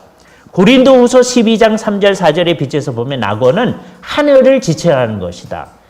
Paradise is heaven 그랬어요. 우리나라 번역서에는 이상한 말로 다른 말로 번역되어 있습니다. 근데 Paradise is heaven. 낙원은 하늘이다. 그래야 돼요. 웨인 그루뎀도 낙원이란 하늘에 대한 다른 이름일 뿐이다. 아마 번역서는 또 딴 말 썼을 거예요. 이게 고쳐져야 됩니다. 후쿠마도 이 말씀의 뜻이 장래에 하나님의 나라가 임하게 될 때뿐만 아니라 그 이상으로 오늘 네가 죽으면 나와 함께 낙원에 있을 거다. 나중에 하나님 나라가 이 땅에 올 때 내가 너를 기억하는 것은 물론이거니와 죽으면 낙원에 있을 거다라고 얘기를 하는 거예요. 그죠? 그리고 그때의 낙원은 하늘, 즉 복된 죽은 자들의 영역이다. 하나님의 특별한 처소를 지칭한다고 아주 명확하게 말하고 있는 겁니다. 필립 휴스도 그렇게 얘기하고요. 아까 얘기했던 핸델은가 벨레마도 역시 같은 이야기를 하고 있습니다. 하늘과 낙원은 같은 의미이다. 회개한 강도는 죽는 그날 곧바로 그리스도와 함께 하늘의 기쁨을 나누고 있는 거죠. 바로 그날. 그죠? 여기 오늘이라는 말의 어떤 현세적 의미를 자꾸 찾으려고 하는 거 그거 옳은 게 아닙니다. 의미상 이것은 죽는 것이다. Immediately after death. 안토니 후쿠마가 쓰고 있는 말이에요. 근데 이제 조금 이따 말할 마이클 버드는 낙원을 하늘과 동일 수 없다라고 하는 이상한 주장을 합니다. 복음주의 신학이라는 책에서 그가 중간 상태와 영원 상태를 구별하고자 잘 논의한 것은 좋은 거예요. 중간 상태와 영원 상태는 다른 거니까. 그러나 성경이 중간 상태를 하늘이라고 칭하고 있는 것을 그가 무시하고 있는 것은 서구 신학에서 하늘이라는 말이 너무 고정된 의미로 사용되고 있기 때문일 것입니다. 그러니까 요거를 위해서 이분의 이제 입장을 가기 전에 이제 우리의 요리문답서와 신앙고백서의 몇 가지 표현을 보죠. 하이델베르그 요리문답 제57문답에서 뭐라고 하냐면 죽은 후에 우리의 영혼은 곧바로 머리이신 그리스도에게로 취하여집니다. 믿는 사람의 경우를 얘기하는 거죠. 우리의 머리이신 그리스도에게로 하늘로 곧바로 올라간다. 제2 스위스 신앙고백서에서도 신자들은 몸의 죽음 이후에 직접 그리스도에게로 간다고 믿습니다. 근데 그리스도는 하늘에 계시니까 우리가 하늘로 가는 거죠. 웨스트민스터 신앙고백서에서도 그렇게 성도의 영혼이 있게 될 장소가 최고의 하늘, the highest heaven이라고 얘기했어요. 코엘리스 수프리미스라고 얘기했습니다. 의로운 자들의 영혼들은 거룩하게 되어 온전하게 되어 최고의 하늘에 받아들여질 것이다. 그곳에서 그들은 빛과 영 가운데서 하나님을 배우며 그들의 몸의 온전한 구속을 기다리게 될 것이다. 라고 얘기합니다. 그죠? 따라서 개혁파 교회든 일반적인 입장은 죽음 후에 신자들의 영혼이 곧바로 하늘 영광에로 들어간다는 것이다. 라고 하는 말로서 볼코프는 중간 상태에 관한 논의를 시작하고 있습니다. 이게 우리의 입장이다. 우리는 죽으면 곧바로 하늘로 간다. 라고 하는 거예요. 성경에서는 경건한 자들이 죽을 때에 그들이 순례를 끝내고 하늘의 영원한 복된 삶으로 들어가게 되리라는 것을 분명한 기대로 표현하고 있죠. 헤르만 바빙크도 그렇게 얘기합니다. 그러니까 신자들은 그들의 죽음과 부활 사이의 기간 동안 이것을 중간기라고 그랬잖아요. 그리스도와 함께하는 삶을 누린다. 그게 하늘에서의 삶이다. 라고 얘기해야 됩니다. 그럼 불신자들은 어떻게 되느냐? 불신자들의 영혼은 지옥에 던져져서 극심한 고통과 극한 어두움 가운데 최후의 심판을 기다리고 있다라고 웨스트민스터 신앙고백서 32장이 얘기합니다. 여기 지옥이라는 말이 죽자마자 있는 상태로 표현된 굉장히 중요한 표현이에요. 따라서 제2 스위스 신앙고백서에서도 우리는 불신자들이 지옥에 던져지고 사는 자들의 그 어떤 지금을 통해서도 이 사악한 자들은 다시 회복되어질 수 없다고 믿는다. 그러니까 그분들을 위해서 기도를 해주면 그분들이 저 곳으로부터 다시 하늘로 간다든지 그럴 수 없다라고 얘기하는 거예요. 그 영혼이 지옥에 던져진 자들은 우리 주 예수 그리스도께서 재림하여 오실 때 부활하여 다 그리스도 앞에 선다고 하는 것이 성경적 가르침이고 정통적 가르침이다 라고 하는 것을 우리는 분명히 해야 됩니다. 영원한 형벌의 장소는 지옥이라고 나타납니다. 그죠? 최후의 심판에서 이제 정죄를 받은 사람들은 이번에는 몸과 영혼이 다 영원한 형벌의 장소인 지옥, 게헨나에 던져져서 그 몸과 영혼이 영원한 형벌을 받게 되어지죠. 그것을 다른 말로 둘째 사망, 곧 불못이라고 얘기하기도 합니다. 따라서 이 영원한 형벌은 전인적이고 몸과 영혼이 다 받는 거니까 영혼의 고통과 몸의 고통이 함께 있는 거고 의식적인 고통이며 영원한 고통이고 이것으로부터 벗어날 길이 없는 겁니다. 그래서 우리는 사람들이 이 상태에 빠지지 않도록 하기 위해서 복음을 열심히 전하려고 애쓰는 거죠. 그죠? 이게 현실이니까. 그죠? 이거 너무 긴데요. 몇 가지 책만 소개를 할게요. 지옥을 점점점 없애려고 하는 사람들이 있습니다. 그죠? 그래서 지옥에 관한 4가지 견해들, 그 중에 이제 다른 견해들도 있지만 죽음이 사실은 지옥이 없다. 그쪽으로 얘기하는 거예요. 그런 사람들이 아주 대표적인 사람이 퍼지라고 하는 사람이 있어요. 에드워드 윌리엄 퍼지라는 분이 그 사람 변해하고 이 지옥이 진짜로 있다는 걸 제일 열심히 변호하는 분이 로버트 패터슨이라는 분인데 이 두 견해를 이제 대조해서 한 편은 퍼지가 쓰고 한 편은 패터슨이 쓰면서 성경적 입장을 나타낸 거예요. 그래서 이게 Hell on Trial 이라고 하는 책인데요. 사람들이 요즘 지옥을 없애버리려고 한다. 거기에 대해서 성경적 입장에서 아까 말했던 로버트 패터슨이 성경이 말하는 지옥이 분명히 있다고 하는 것을 얘기한 겁니다. 여기에는 다 그런 내용이니까 넘어가도록 하겠습니다. 그다음에 부활에 대한 오해들이 있어요. 예수님이 다시 올 때 부활이 일어나는데 이걸 오해하는 사람이 죽은 후에 곧바로 부활한다. 그러시는 분들이 있어요. 여기 2가지 형태가 있는데 하나는 복음주의적 형태가 있고요. 하나는 자유주의적 형태가 있습니다. 복음주의적 형태는 워낙 뉴질랜드 출신으로 고린도후서 5장 1절에서 11절에 대한 연구로서 만체스터 대학에서 이제 박사학위를 하고서 트리니티 신학교의 신약학 명예교수로 계시는 머레이 해리스라는 분이 계셔요. 이분은 다른 거에 대한 해석은 굉장히 복음주의적인데요. 부활이 언제 일어나느냐? 우리가 죽자마자 있게 된다니. 고린도후서 5장 1절. 우리가 죽게 되면 손으로 짓지 아니한 장막으로 덧입혀진다. 그게 이제 한참 있다가 덧입혀지는 게 아니라 죽자마자 입혀진다라고 이번은 그렇게 해석합니다. 오랫동안 이 해석을 해 오셨어요.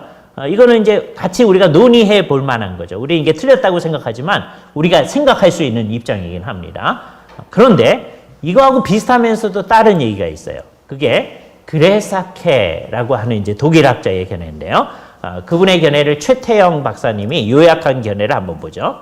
그레사케는 부활은 물질적인 연장을 의미하지 않는다고 이해한다. 즉 부활체가 죽음 이적의 현세적인 몸과 전적으로 다르다. 그러네요. 그게 부활이다는 거예요. 그러니까 이런 입장에 의하면 죽은 몸이 다시 살아나는 것이 아니라는 거예요. 이분은. 그러므로 죽은 사람의 시체가 여기 있어도 부활하지 않았다는 말을 할 수 없다는 거예요. 왜? 그거는 죽은 몸이고 다른 형태로 살아났기 때문에. 죽음 안에 있는 부활은 죽음 후의 삶이 부활의 상태임을 표현한다라고 얘기하는 거예요. 그레사케는 개인의 죽음에 의하여 모든 것이 끝내지는 것이 아니라 곧바로 새로운 실전으로 들어가게 되는데 그것은 부활의 상태다 라고 하는 아주 이상한 견해를 얘기하는 거예요. 머레이 해리스는요, 죽자마자 우리는 부활체를 가지고 있다. 그 얘기를 하는 거예요. 그게 좀 이상하긴 하지만 그래도 성경을 어느 정도 유지하면서 얘기하는 거예요. 그런데 그레사케는 예수님의 경우도 그렇고 우리의 경우도 그렇고 우리가 죽었다가 그 죽은 몸이 끝까지 그냥 있어도 부활했다고 할 수 있다는 거예요. 언제 부활하냐? 죽자마자 부활한다고 생각하는 거예요. 예? 몸은 여기 있는데 그거는 옛날 몸이고 새로운 몸으로 부활했다는 거예요. 새로운 개념을 얘기하는 겁니다. 영혼만 존재하는 것이 아니라 영화된 몸으로서 존재한다라고 그레사케가 얘기하고요. 그것을 그대로 받아들여서 최태영 교수님이 그리스도인은 죽을 때에 부활한다라는 책을 쓰셨어요. 이게 이번에 이제 박사학위 논문입니다. 장신 연합신학원에서 이제 이걸로 그레사케의 견해를 가지고 박사학위를 한 거예요. 그죠? 요 비슷한 얘기를 이제 천주교 사상가인 게르하르트 로핑크도 역시 같은 견해를 얘기합니다. 최태영 박사님이 이 일에 아주 대표적인 입장이고요. 우리 정홍렬 총장님도 이것에 굉장히 동의하는 듯한 글을 내주신 경우도 있어요. 이게 좀 안타까웠습니다. 이게 부활에 관한 이제 잘못된 견해죠. 다음에 마이클 버드라고 하는 호주 리드리 컬리지에서 지금 교무처장을 하고 있는 아주 젊은 교수님이십니다. 기본적으로는 정통주의적 입장을 따르면서 논의의 과정에서는 좀 이상한 독특한 견해를 얘기하십니다.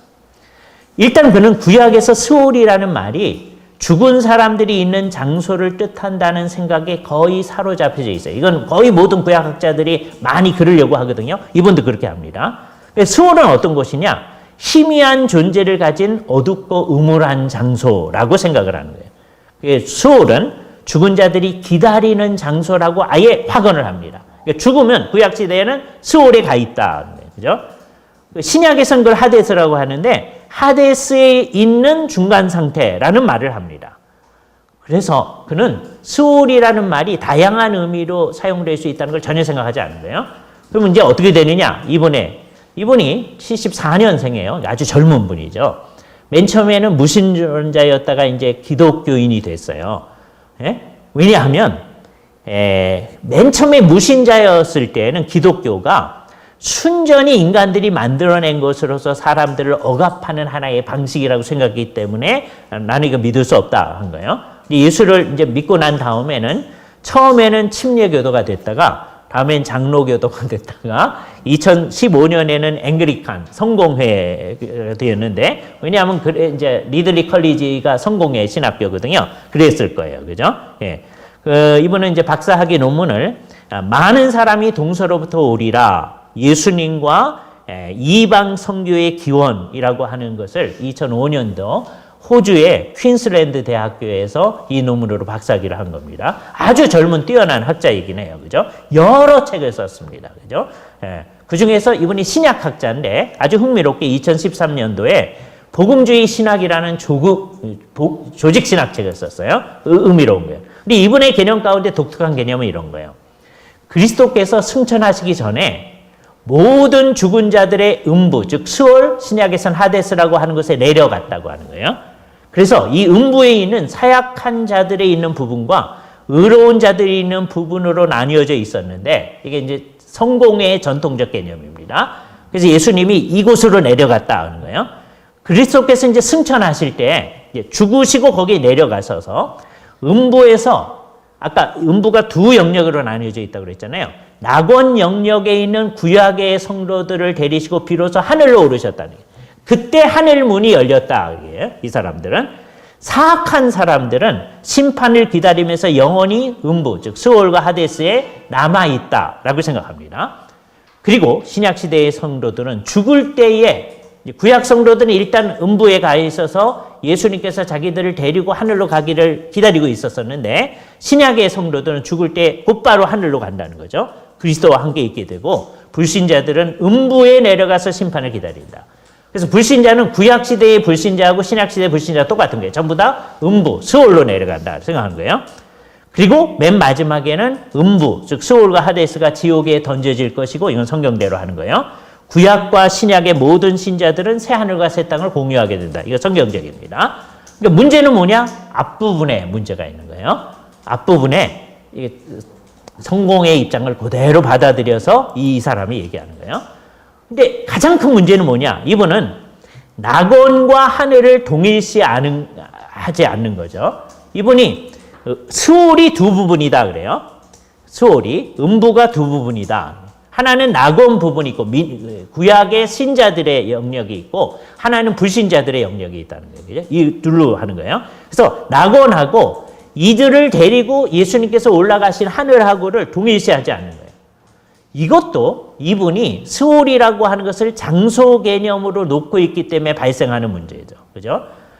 또한 예수님께서 부활하신 주님께서 내가 아직 아버지께 이르지 아니하였다라고 얘기하면서 나를 만지지 말아라 얘기하신 것에 집착하면서 문자적으로 생각하는 거예요.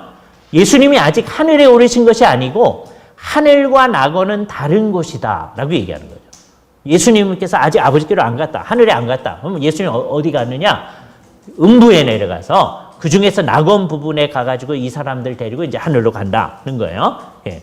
기본적으로 그는 톰 라이트를 따르면서 하늘이라고 하는 것을 우리들의 일상적인 삶에 감추어진 차원, 하나님의 차원, 우주의 중앙 광재소라고 이해하는 거예요. 하늘이라는 말을 쓰기를 싫어합니다. 그죠? 예, 톰 라이트가 하늘이라는 말을 자꾸 안 쓰려고 하는 것에 대한 문제점에 대해서 얘기한 거 보시고요. 그리고 하늘을 최종적 상태로만 이해하려는 그의 용례와도 부합하지 않는 이런 하늘 개념을 왜 생각하고 있는지 좀 이상한 거죠. 이 사람은 맨 나중에는 하늘에 있다고 생각하면서 그 말을 잘 안 쓰려고 해요. 또 제일 문제는 뭐냐면 최종적으로 새 예루살렘에 관한 이미지가 새 하늘과 새 땅이라는 새로운 피조개와 하나와 같은 이미지다라고 얘기하는데 이게 좀 이상합니다. 왜냐하면 이게 같은 이미지가 아니거든요. 요한계시록에 보면 새 하늘과 새 땅이 되어졌어요. 거기에 새 예루살렘이 내려오는 거예요. 새 예루살렘 뭘 얘기하느냐? 온전케 된 성도들을 얘기하는 거예요. 그러니까 피조개 전체가 새롭게 됐고 전적으로 갱신된 우주 전체에 하나님의 백성들이 온전하게 돼서 있게 될 상태를 성경은 얘기하는데 이분은 새 하늘과 새 땅하고 새 예루살렘이 같은 이미지를 얘기하는 거다라고 얘기하는 게 문제예요. 더 큰 문제는 종국적 지옥은 있다고 생각해요. 또 어떤 사람은 그 종국적 지옥에서 고난을 당한다고 얘기를 해요. 그런데 지옥에 있는 사람들은 더 이상 사람이 아닌 상태, 포스트 휴먼 스테이트에 이른 것이다 라고 얘기해요. 그죠? 이 포스트 휴먼 스테이트가 뭔지를 분명히 하진 않아요. 이분들은, 이건 톰 라이트도 똑같이 생각하는 건데, 문제는 뭐냐? 이분들은 사람이 영원히 지옥의 고통을 당하는 건 안 된다고 생각해요. 그러나 지옥을 없애진 않아. 있는데 거기 가 있는 사람은 사람이, 더 이상 사람이 아니다. 포스트 휴먼 스테이트다. 이상한 거예요. 그죠? 이분은 신약학자로서 조직 신학책을 출간한 복음주의 신학자예요. 아주 젊은 학자, 74년생이니까. 근데 이분이 정말 귀한 작업을 했기 때문에 정통적 입장에서 다른 이야기하는 것이 매우 안타깝고 많이 아쉬운 거죠. 이분은 롯 베리슨 유명한 책 영원이라는 말이 문자적으로 영원이 아닌 경우들이 있기 때문에 지옥에서 영원한 고난과 같은 것은 없다고 논의하는 것에 대해서 그거는 너무나 분명한 오류여서 논박할 가치도 없다. 이렇게 얘기한 분이거든요. 롯벨을 잘 비판한 분입니다. 예? 롯벨의 아주 유명한 책 Love Wins, 사랑이 이긴다. 우리말로도 번역되어 있어요. 예? 이 책을 잘 비판한 아주 대표적인 겁니다. 최대의 비판은 그거는 논의할 가치도 없다. 그런 비판이잖아요. 예? 우리 지난번에 신학위원회에서 한번 얘기할 때 그거는 신학적으로 논의할 가치도 없는데 그걸 무엇으로 우리가 논의합니까? 그렇게 얘기한 적이 있어요. 그런 거예요. 그죠? 그러니까 이분은 굉장히 정통적 입장을 잘 얘기할 만한 분인데도 좀 더 성경적 입장에 충실했으면 하는 아쉬움이 있게 되어집니다. 자, 나가면서 뭘 얘기해야 됩니까?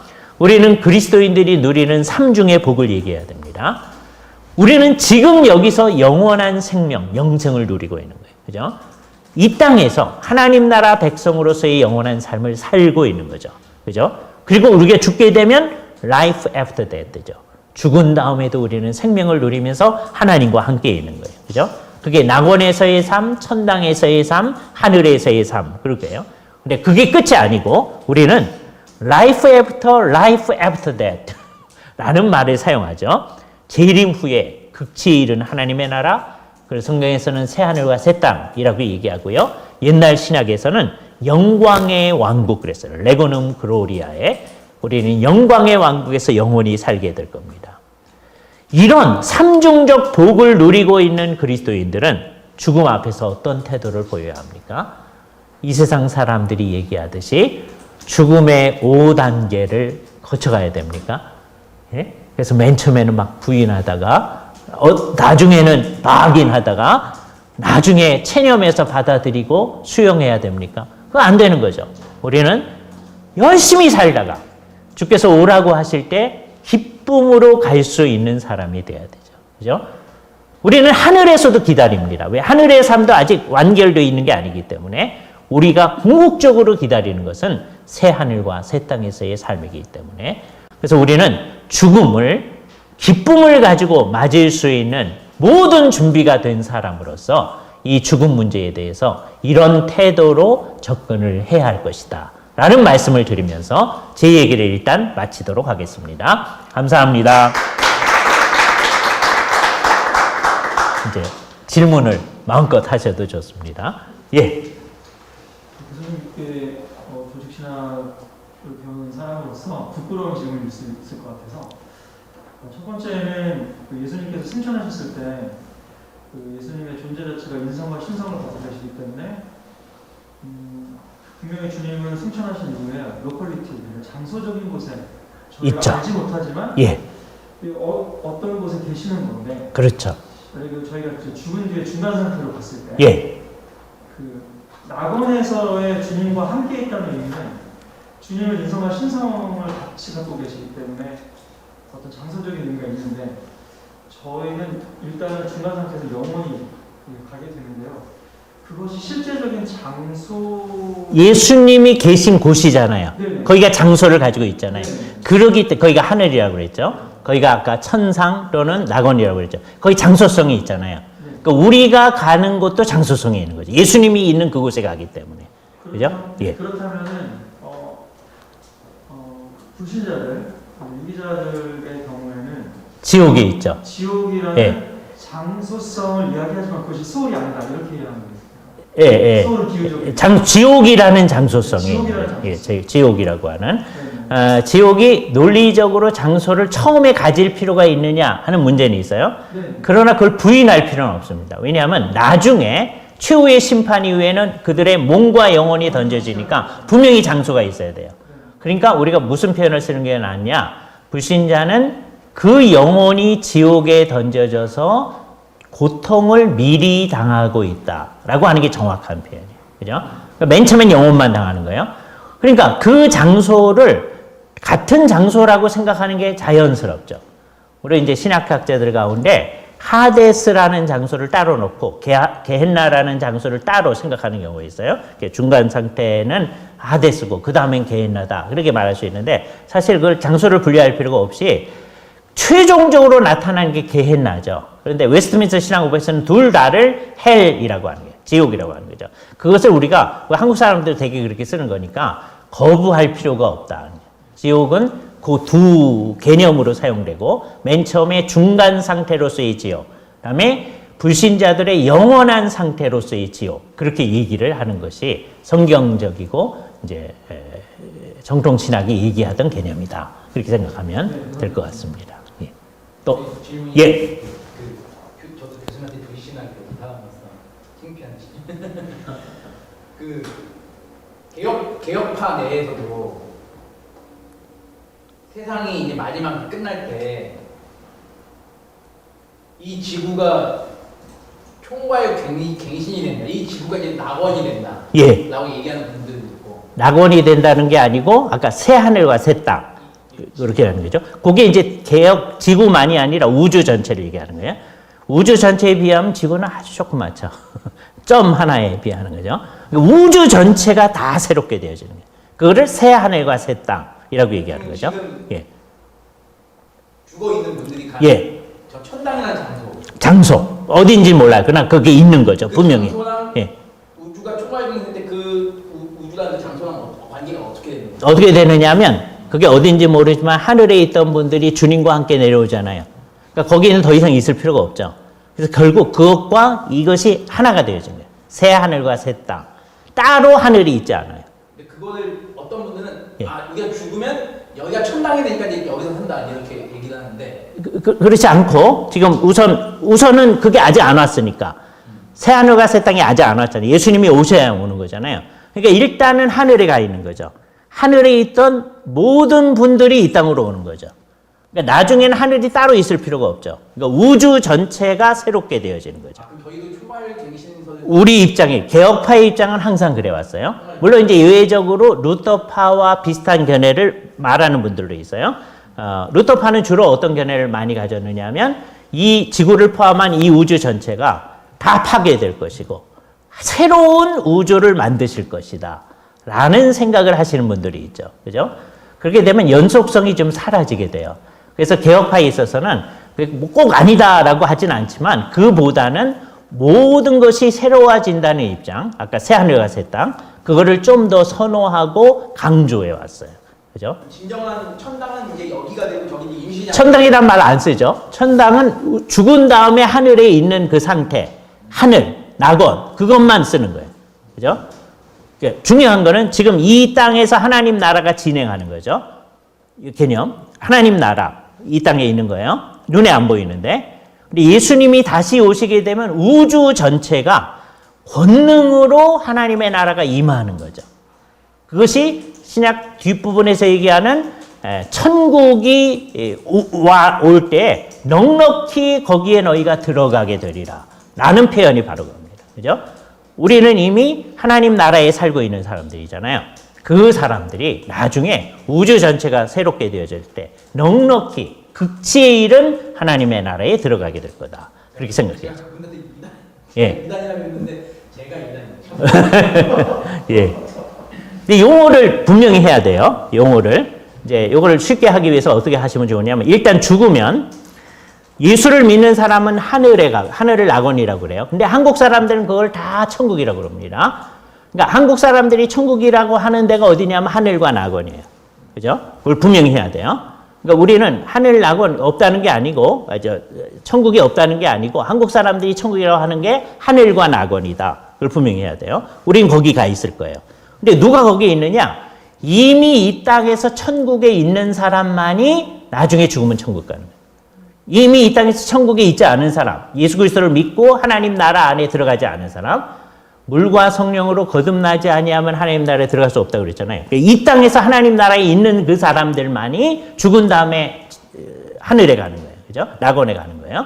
그런데 거기서 영원히 사는 게 아니라 그걸로부터 이 세상으로 와서 온 세상이 새롭게 된 새하늘과 새 땅에서 우리는 영원히 살게 될 것이다.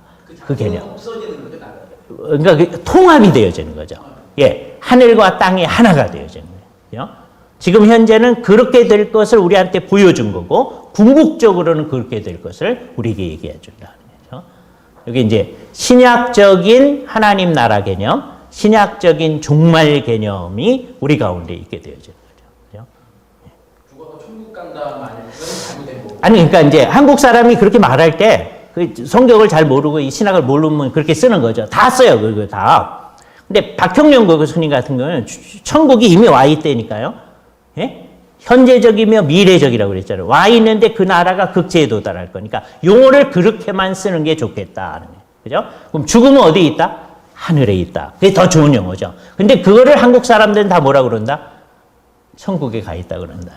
그죠? 한국 사람 그래서 그것을 우리는 존중해야 돼요. 우리 찬송가가 다 그렇게 되어 있습니다. 천국에서 만나보자. 이렇게 되어 있어요. 주의 크신 도움받아 이때까지 왔으니 이와 같이 천국에도 이르기를 바라네. 지금은 아직 천국이 아닌 것처럼 되어 있어요. 그러나 어떤 곳에서는 내 주 예수 모신 곳이 그 어디나 하늘나라 그러고 있어요. 바르게 얘기했어요. 주님께서 통치를 하시니 하나님의 나라가 우리 가운데 전진해 갑니다. 그런 찬송도 해요. 그러니까 좋은 찬송과 이상한 찬송이 섞여져 있는 거예요. 그죠? 그걸 이해하면서 어떤 사람들이 죽은 다음에 천국 간다 그랬을 때 이해를 하는 마음으로 받아들여야지 아니요 그러면 안 된단 말이에요. 그죠? 뜻을 분명히 해야죠. 그때 그 사람이 얘기하는 거는 어떤 거다? 그 죽은 다음에 가 있는 곳을 지칭하는 거다. 그렇게 생각하시면 되죠. 예.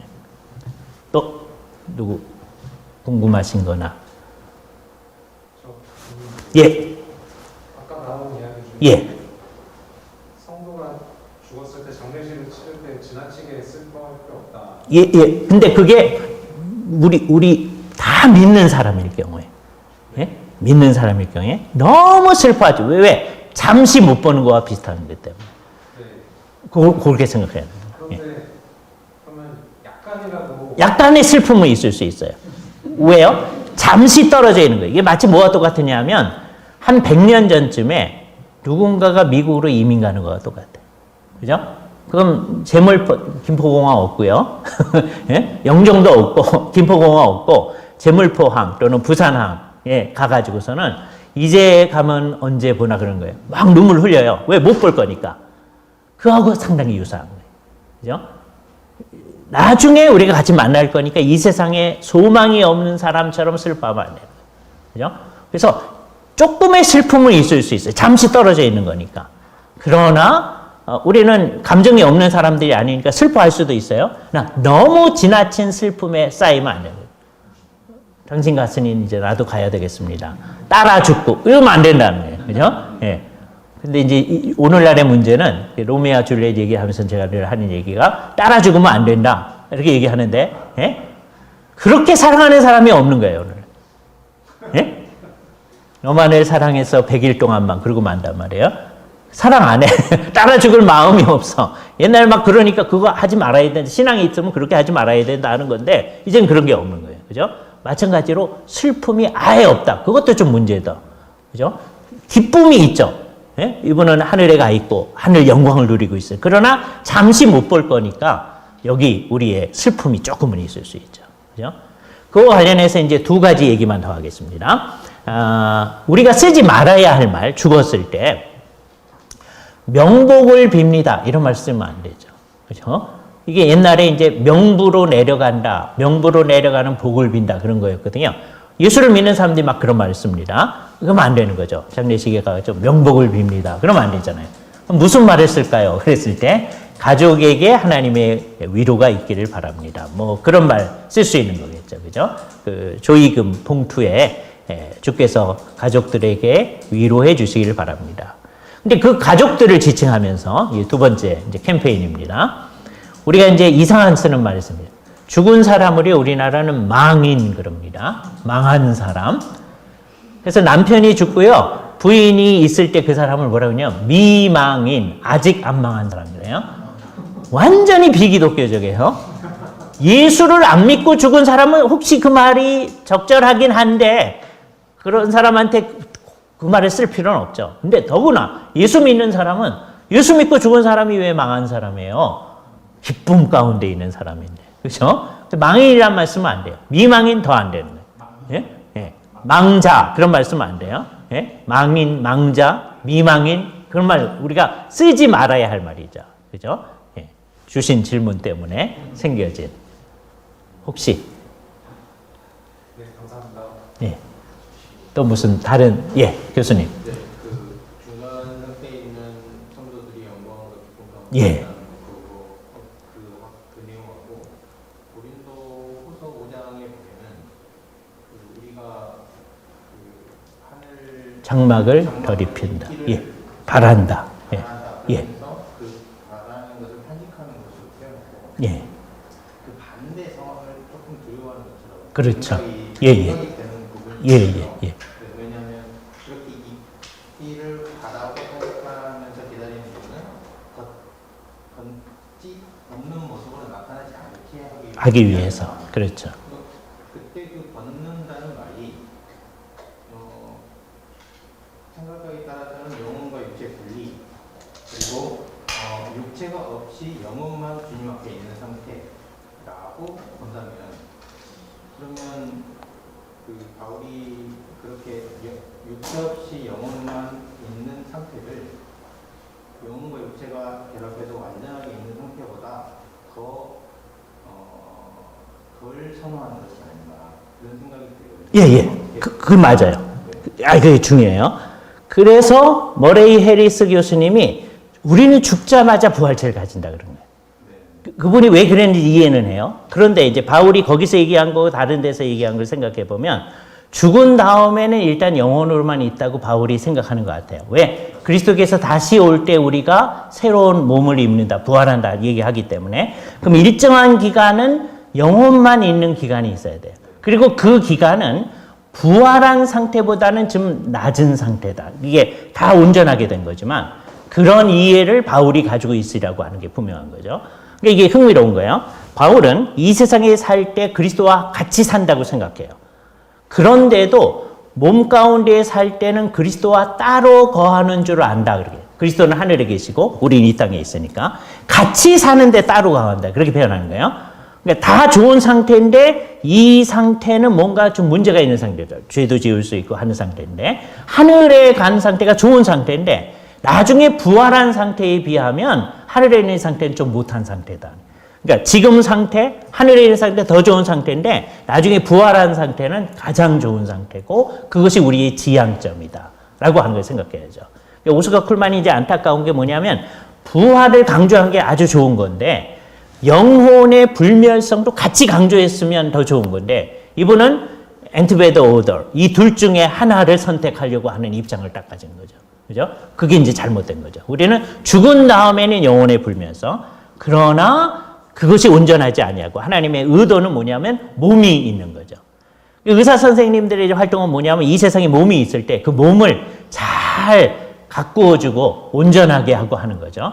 나중에 부활에 아무런 도움도 안 되지만 그러나 몸을 망치는 것보다는 훨씬 더 뛰어난 거니까요. 그게 이제 우리 의료윤리에 있어서는 우리에게 굉장히 중요한 거예요. 이 세상의 몸을 온전하게 하고 하는 거죠. 그런데 결국 그건 뭐 때문에 그렇게 하느냐? 이 사람이 진정한 영생을 가지고 이 세상에서 살다가 영생을 가지고 죽도록 하기 위해서 우리가 의사 선생님들이 열심히 그걸 해주시는 거죠. 그죠? 그게 우리 입장입니다. 바울의 생각에 있어서 그런 차이 개념, 교수님이 지적하신 대로 그게 분명히 있을 거다 생각하는 거예요. 그래서 몸을 가지고 있는 상태가 없는 상태보다 더 좋은 상태라고 바울이 생각하는 것 같다. 그러니까 머레이 헤이리스가 그러니까 죽은 다음에 곧바로 부활한다. 그건 다른 성경하고 맞지 않는 주장을 하는 게 되는 거죠. 그죠? 여기에서 이제 또 우리 개혁파에 있어서 가끔 가다가 이제 천주교인들 그렇게 생각하는 것도 있고, 우리 개혁파 사람들 가운데 어떤 사람들이 부활한 몸은 아니지만 일종의 몸을 가지지 않겠습니까? 그런 사람들이 있어요. 소위 영체라고 하는 거. 개혁파 안에도 그런 사람이 있었습니다. 그러나 그거는 별로 좋은 견해 같지가 않습니다. 죽은 다음엔 영혼만 있다. 그리고 부활할 때 몸과 영혼이 온전케 된다. 그런 개념을 갖는 것이 건전할 거라고 생각되어집니다. 마지막 질문. 이 질문 안 하면 오늘 잠 안 온다. 혹시 선생님 무슨 코멘트나 해주시면 오늘 오셔서 너무 감사합니다. 예, 예.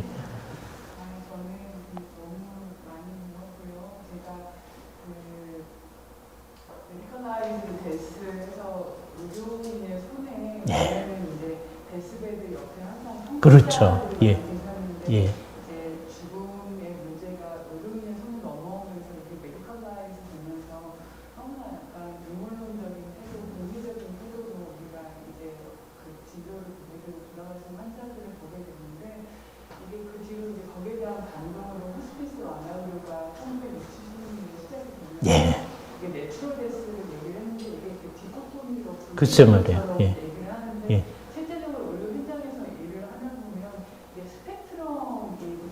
그렇죠. 예. 내추럴네스와 메디컬라이트 익스트림이 있는데 그 사이에서 어느 정도를 하는가가 의료인의 손에 있는 경우가 맞죠.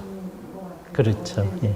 그때 의료인이 어떤 죽음과를 가졌냐에 따라서 죽음의 질부터 맞습니다. 어떤 경로를 갖는지가 굉장히 중요한데 예. 의료인에게 이런 죽음 교육이 좀 기회가 많았으면 좋겠다는 생각이 듭니다. 예. 우리나라에서 이제 죽음학 계속 공부하시고 가르쳐 주실 귀한 선생님, 예, 예, 앞으로 잘 해주시기를 바랍니다. 그죠? 예, 그 옆에서 저희가 도울 수 있는 대로 최대한 도울 테니까 선생님께서 이런 입장에서, 그죠? 그러니까 결국은 모든 문제가요, 사람의 문제입니다. 의사 선생님이 어떤 사람이냐, 어떤 죽음관을 가졌느냐. 그래야 이제 모든 치료가 의미 있잖아요. 목사님들이 어떤 사람이냐 하는 게 굉장히 목회에 중요하듯이 똑같은 일이 작성할 것 같습니다. 오늘 마지막 강의 다들 이렇게 열심히 들어주셔서 너무 감사하고요. 이로써 우리 요번에 5번 강의를 마쳤습니다. 요번에 샘병원에서, 요번에 전적으로 샘병원에서 지원해 주셔서 이게 가능하게 됐습니다. 다음 학기에도 5번에 걸쳐서 무슨 강의를 할 텐데요. 그건 뭐에 관한 거냐면 우리나라의 생명운동이 과거, 현재, 미래 뭐 이런 거예요. 그래서 생명의료 운동이 어떤 거냐라는 얘기를 하고 다음에 그거를 앞장서서 열심히 해야 했던 분들이 어떻게 할 건가. 그래서 박상원 선생님이 한번 강의를 하시고요. 그 다음에는 3번에 걸쳐서 2분씩이 와가지고서는 여러 가지 활동들에 대한 소개, 구체적인 것을 얘기할 겁니다. 그리고 전체적인 정리를 맨 마지막에 한번 해서 다음 학기에도 이렇게 하고 그 다음에는 우리가 MA 과정, 기독교 생명윤리에 관한 MA 과정을 만들려고 하니까 여러분들께서 많이 기도를 해주시고 공부할 만한 분들을 보내주셔야 됩니다. 그래서 이 일들이 의미 있게 열매를 맺힐 수 있도록 해주시기를 바랍니다. 이제 기도하고 마치도록 하겠습니다. 거룩하신 주님 감사합니다. 지난 5시간 동안 우리들에게 시간을 주셔서 이 죽음의 문제를 생각하며 오늘은 특별히 죽음 이후의 삶의 문제 그리고 죽음 이후의 삶 이후의 삶의 문제를 또 생각할 수 있게 하심을 감사합니다. 우리에게 정말 성경을 믿는 사람다운 죽음에 대한 이해, 다음에 성경이 말하는 하늘에 관한 이해, 성경이 말하는 새하늘과 새 땅에 관한 이해가 명백할 수 있도록 하여 주시옵소서. 우리의 삶 전체를 주께서 주관하시며 성경이 가르치는 바른 관점을 가지고 온 세상에 바른 영향력을 미칠 수 있도록 주께서 우리를 인도하여 주시기만을 간절히 원하옵고 우리 주 예수 그리스도의 이름으로 기도하옵나이다. 아멘. 감사합니다. 수고하셨습니다.